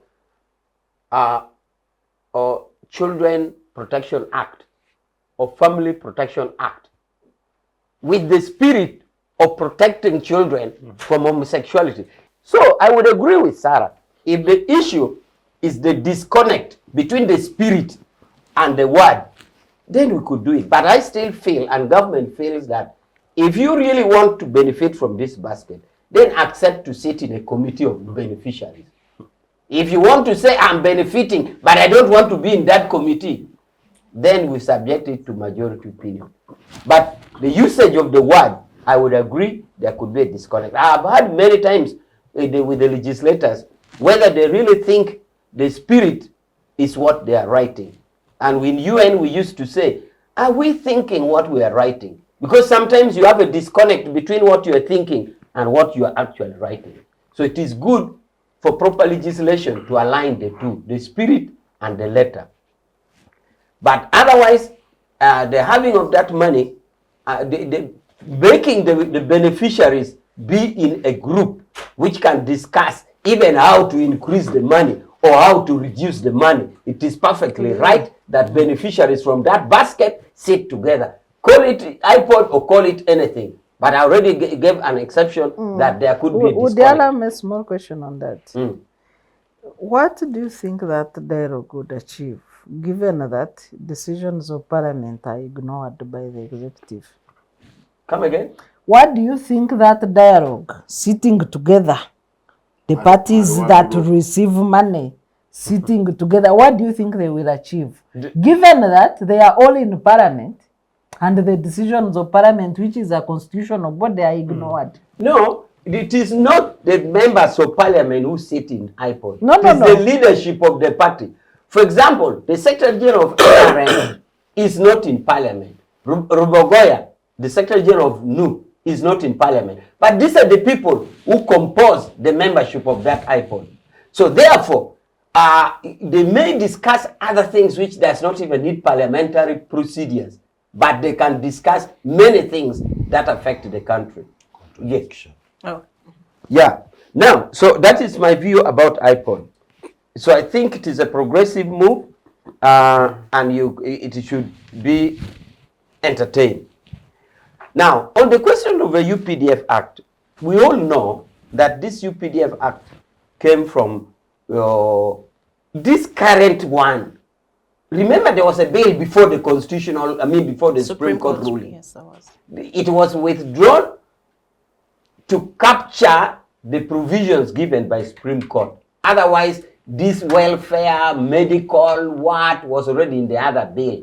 So it was just withdrawn to give a comprehensive bill. Now, the last caucus, I attended the caucus, and the president gave 5 valid points about what he was thinking about this bill. One, he said that is to cater for army discipline. And I think all of us agree that is okay. 2, he said the gist of the matter is civilians who voluntarily acquire guns and commit a crime And this, I think, needs to be made clear. Because if you look at the drafting of the bill, I can give the example like a provision of the law like attempted murder. Doctor, attempted murder is just not attempting to murder. You remember a scenario where a maid was caught stepping on a child with a camera and attempting to kill in literal sense the child. When the attempted murder was preferred, it couldn't hold even if she attempted to kill. Why? Because attempted murder ingredient needs accompanying with a weapon. In other words, if you strangle me and my eyes are coming out, you're attempting to kill me. You have not attempted to kill me until you use a panga, a knife, or a gun. Now, in this bill, the civilians that are being talked of, in especially 1917B, is saying getting a gun and committing a crime. In other words, it must be two, like the attempted murder of using a weapon, not merely attempted. So, the logic here is, if you already got a gun. My question, since you are addressing me, and it should be through him, I mean her, can't that be tried in the judicial system? No, that is where the logic varies now. That if you pick a gun, yes, which is a prerogative of the army, and you commit an offense, to deter this, I keep using the word mischief, to deter this, and again, this is an important point, let the first court be court-martial. I'm told we have only 10 minutes to go, but you finish what you're saying. Yes, it's finished. Now, why? Because why I'm insisting on initial court, because now there's a provision of appellate level up to the civilian courts. No. Not so. You appeal within the court martial. No, but there are stages. They have extended. There are stages. You It can goes go to. all the You way see, to the doctor civilian didn't read courts the now. law. Now he's arguing he didn't. He didn't read the provision. You see how you are going to mislead people. You have the division court martial. Yes. You have the court, general court martial. You have appeal court martial, and then you go to the civilian court. Yeah. But let me ask you two questions. Two quick questions. It's provided for. Two quick questions are funded on that. Mm. When this famous murder of Katanga happened, using a gun, the court martial was there. Why didn't you take them to court martial? The law wasn't that clear as it is. No, I'm coming. Two, when you arrested the Renzururu head, Mombere, you said he had guns, he was creating another country, the Ira kingdom, he had created the currency and he was trying to overthrow government. Why didn't you take him to court martial? You see, that is what I always say. Society observes many occurrences, and in due process, society now comes with a law. So, all these happenings and incidences has now formed the logic, and this is why the logic but is the now law coming. was there. Yeah, this is why now. Now, I was saying the president said that. The third one was military wear not to be worn. And then the history talked about the history of the court martial and its achievement. And then not to ignore military in areas that it concerns it. Now, I seem to have a problem with time, but I can say... No, you finished. Now, on the question of the judges from the army who serve on a periodic term, I think this is based on the assumption that military officers have tour of duty. And whether you're in court, or you're in the front line, or you are where you are doing a tour of duty. So there's no tour of duty which is special to the other. And that's why they're restricted to 3 years, and because they know you're doing it within the strict military terms. So you cannot say one tour of duty is special to another tour of duty.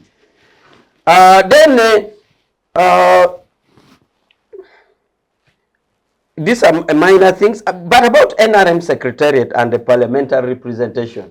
I sit in Secretariat and I'm a member of the top management, and we try as much as possible to do transparency. We don't have covert, overt, or whatever operation. We only want to have our cadres elected.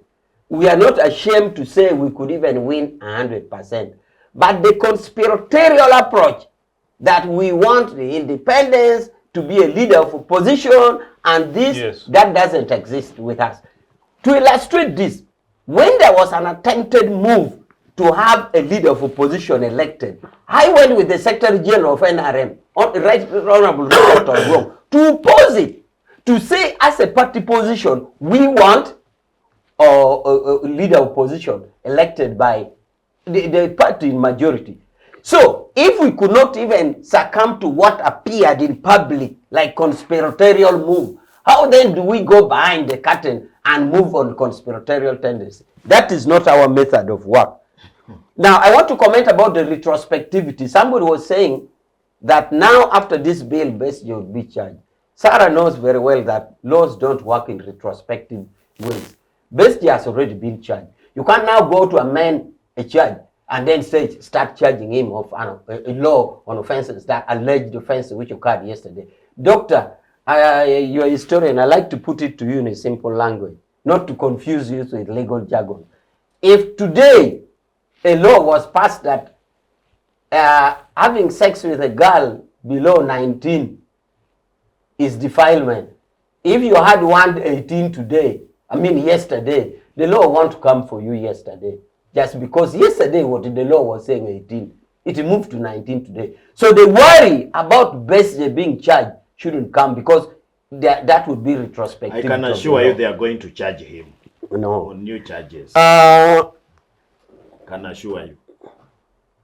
Now, I talked about the appellate provision. When we talk this, it is good. And imagine Professor didn't know that now appellate provision was scattered for. Doctor, in the other bill which was withdrawn, it was there because courts had often been thinking there was a right of appeal from the Army Court. Some courts said no. Until a case of Lieutenant Ogwang, Supreme Court said no. Why? Because Amama Babazi, then Minister of Defense, had put a regulation saying you can appeal. So the court said no, you can't have appeal by a mere regulation by a minister. It must be a birth of a principal act. So even those who are really concerned about this, there's an option that, well, if you think there's injustice, then it will be cured up there. Finally, maybe on the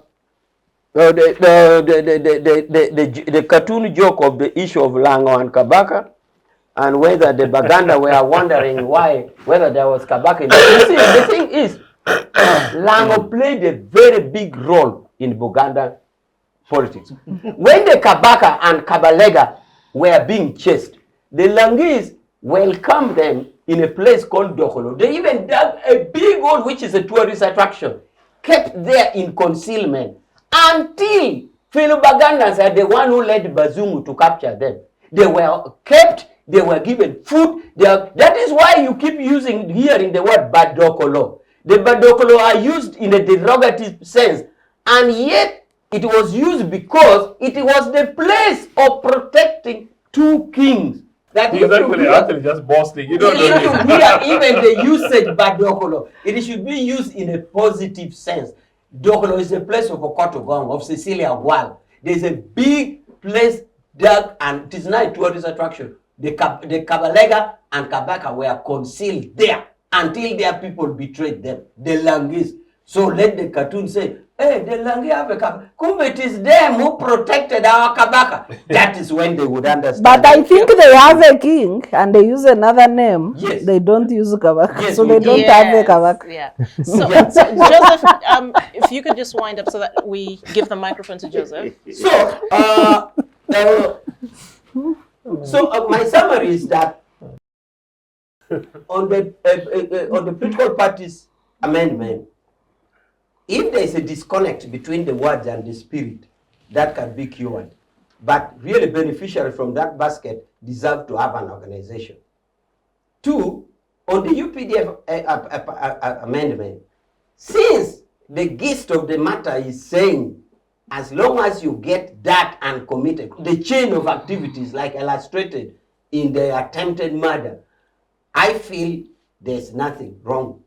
Three, there's the window of the appellate system, which should cure this. So I think Uganda should wait and see the operation of the law. After all, we don't operate in a hard and a frozen society. Laws are subject to amendment. Then we see a way forward. Thank you very much. Joseph, and then I'll ask all of you to just conclude in the interest of time. Comrade, you get very vehement, in defense of staff in NRA. But about Lang. You good to do that, but on the line of you didn't accept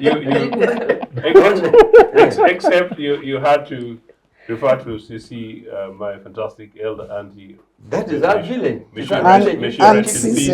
And the court of Gong, your NRA guy. But just look, the current women MP for Dokolo is UPC's Sarah Aguti. I'm delighted that I contributed a few votes to her election in a fantastic by-election. But look, did you say, Tim, that somebody is already considering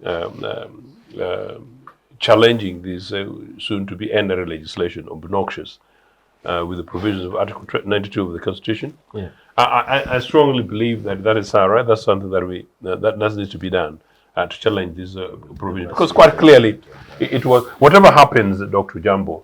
In principle, this soon-to-be legislation ought to be challenged, because quite clearly this is a repugnant legislation, and it came basically in response to the Supreme Court ruling early in the year, and I think this guy should not be allowed to get away with it in a manner in which they're doing, particularly in a rather arrogant way. Because of time, I'll not go into detail, but I'm not saying much except quickly that it was completely unnecessary. But it's basically Mr. Museveni showing who he is and who controls military power. It's extraordinary, as we were discussing much earlier, the question of what's happening politically in East Africa. And it doesn't have they did not have to change the law in order to go anywhere. They're literally quite clearly under threat, and like Sarah says, Mumbere and others. But this is a military regime, and it's a military regime that is not used to being challenged. On the question of, quickly, on the political parties and organizations bill, it's another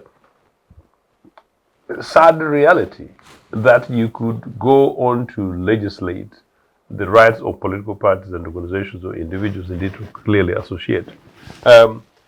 Legislating, forcing political parties, which, if the legislation is that monies are given to political parties with the numbers in parliament, why do you have to go ahead and force a legislation to say that because these political parties now receive monies, from the Electoral Commission, so therefore they must be forced to sit together, they must be forced to behave, they must be forced to pray together. In fact, we might go ahead and say they must be forced to pray before a meal, and that prayer must be conducted under the charge maybe of Mr. Museveni's daughter, Natasha. It is not a prayer via the Anglican thing or Holy Spirit ministries down in Tinder, but it must be by Church X, I'm of God. Actually, when you look at these names, the NRA money right now have been going crazy about the foot soldiers. But why don't they go after churches which say I'm of God?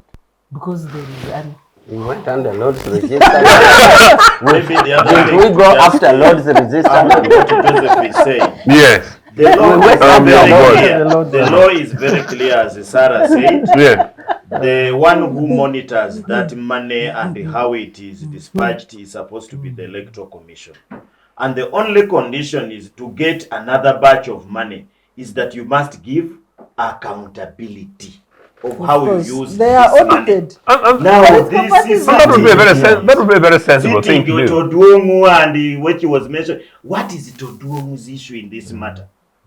The money is first of all given to political parties that have members of parliament in parliament.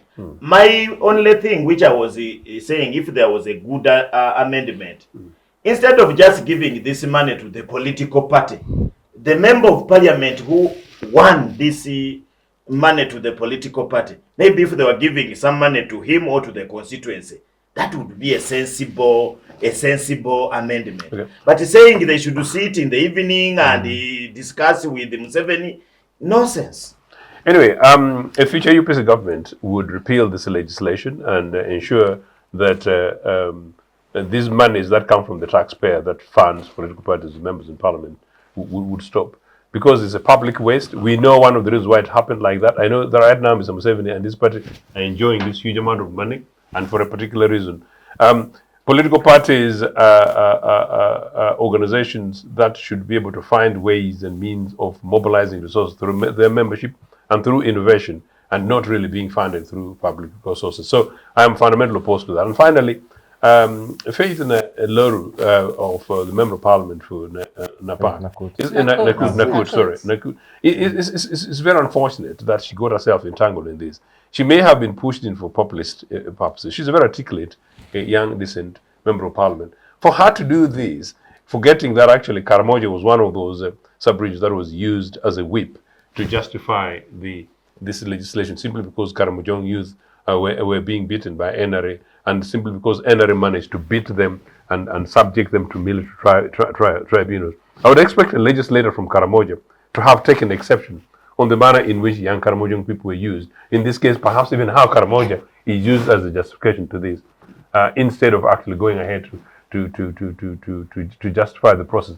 I would not be surprised if she was persuaded to come ahead and do it, just like my good brother, poor Jacob, both now has got to do the impossible thing to justify a rather crude process going through Parliament, which is allegedly and claimed to be a Parliament which is a democracy. Unfortunately, for Ugandans, they bought it like that. For us in UPC, we know it's a military dictatorship since 1986, and the Parliament that you think is the third arm of the state is basically an enforcement element to justify a continued dictatorship over 40 years. Okay, thank you very much.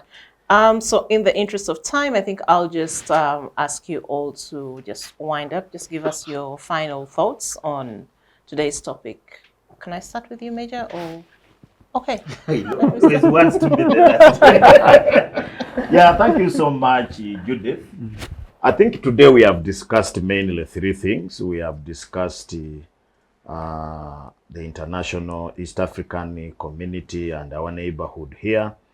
I think everything that is happening, East Africa, for those who have never been out of East Africa, is known for producing good athletes. When you leave East Africa, they just think that you're a good athlete. And yet some of us don't have even an idea of running, maybe my colleague there. And it's looked at as a, and the other thing, it produces the best foods in the world. When you go to any part of the world, you find food from East Africa, both fruits and everything, and decent people. But of recent, what is happening in the East African countries is a bad thing. People are being kidnapped, people are being haunted here and there, and the only crime they have committed is that they don't agree with what the state or the people in government are saying. So that one, I think, should change. We should dialogue and discuss these things. And after all, what are they? How are they threatening the peace? They keep telling us that they are threatening the peace. How can somebody threaten the peace by just saying that this is not right? He has not even threatened to kill anyone. Then the two bills, as I've said, those are just tools of a dictator. The dictator is going to use them very efficiently. And we think this is not good for our country because I normally tell you that if anybody thinks that democracy is not a good thing, there is no any other alternative that has been approved. So we think that, yes, the bills can be approved, the courts can sit there, and the military courts and so on, but they create a contradiction. You see, I guess Major Awich last time told us that he's an advocate of the High Court, and he was in fact protesting not only High Court, even the Supreme Court. Is there. I said I am an advocate of High Court, superior and subordinate courts there too. Can you hear? Can you hear that? Did you say we are summarizing? Yes, we are. I'm summarizing. I wanted just to request you that you are the people who are supposed to be guiding the people who have never stepped at the law school, that our judicial system may have issues It just needs to be strengthened, not to create parallel systems.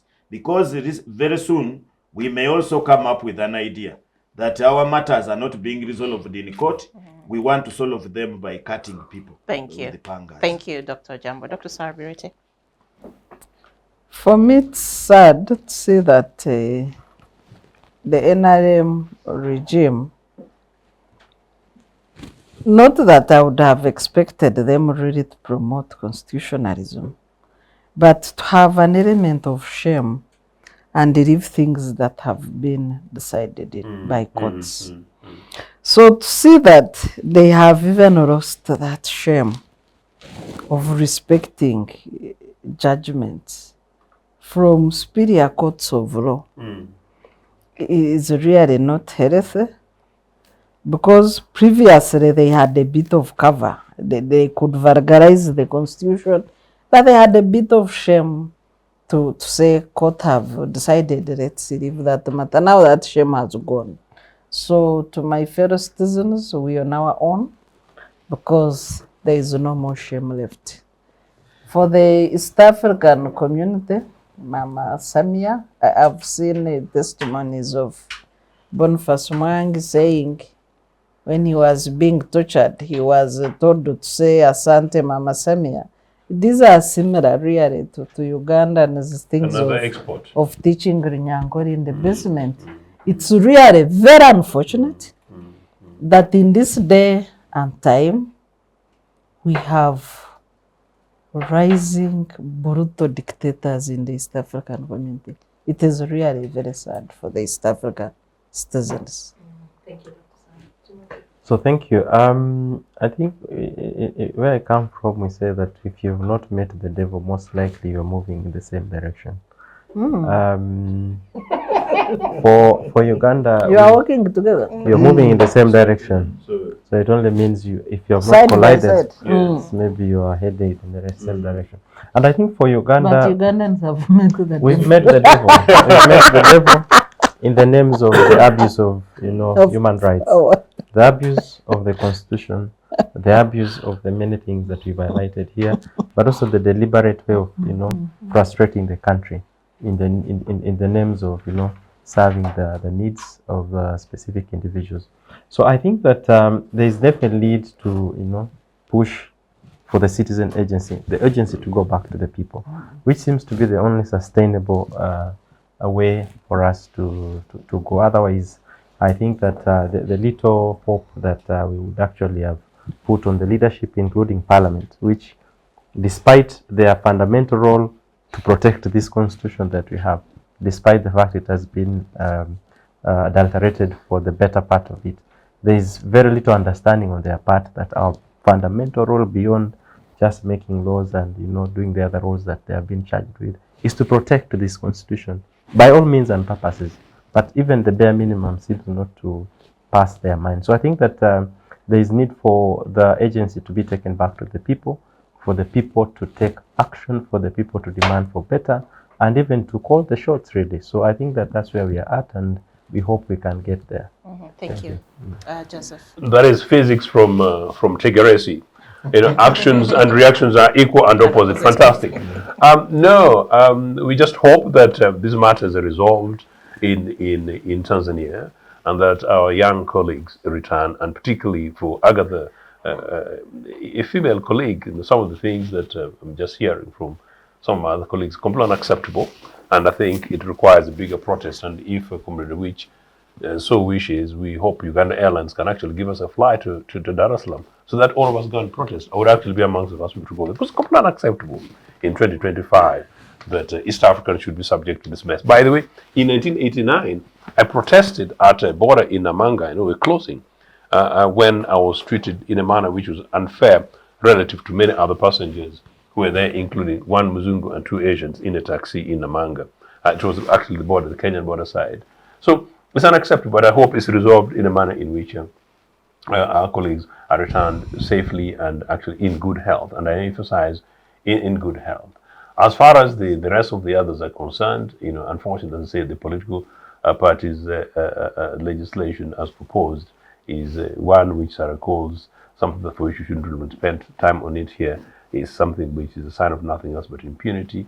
And finally, I hope that on the military side, that common sense prevails and that maybe some people take action to challenge these sort of obnoxious provisions.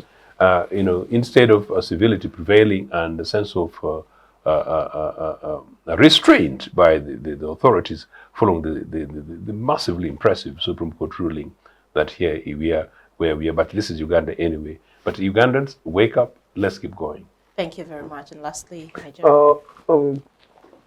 One is that the passing of the bill has operationalized the decision of the Supreme Court. There was a thinking that the exceptional situation was only alluded to in a dissenting view. No, it was read, I read it again, it was read by Windolo, who read the main ruling, and by, who is this other justice lady, this one who comes from a family of lawyers, Mugenyi. Mugenyi also said it. So it is not true that exceptional situations were said in a by a minority. No, it was in the majority ruling by Windolo and Mugenyi. So I'm glad it is operationalized. Now, doctor had said that if somebody keeps saying I'm not a witch, then you'll be suspicious. Doctor, for us, we only rebut. It is you who said we are witches, and then we said we are not. We don't move on emotion of our own to say we are not witches. When you hear us say we are not witches, it is a rebuttal.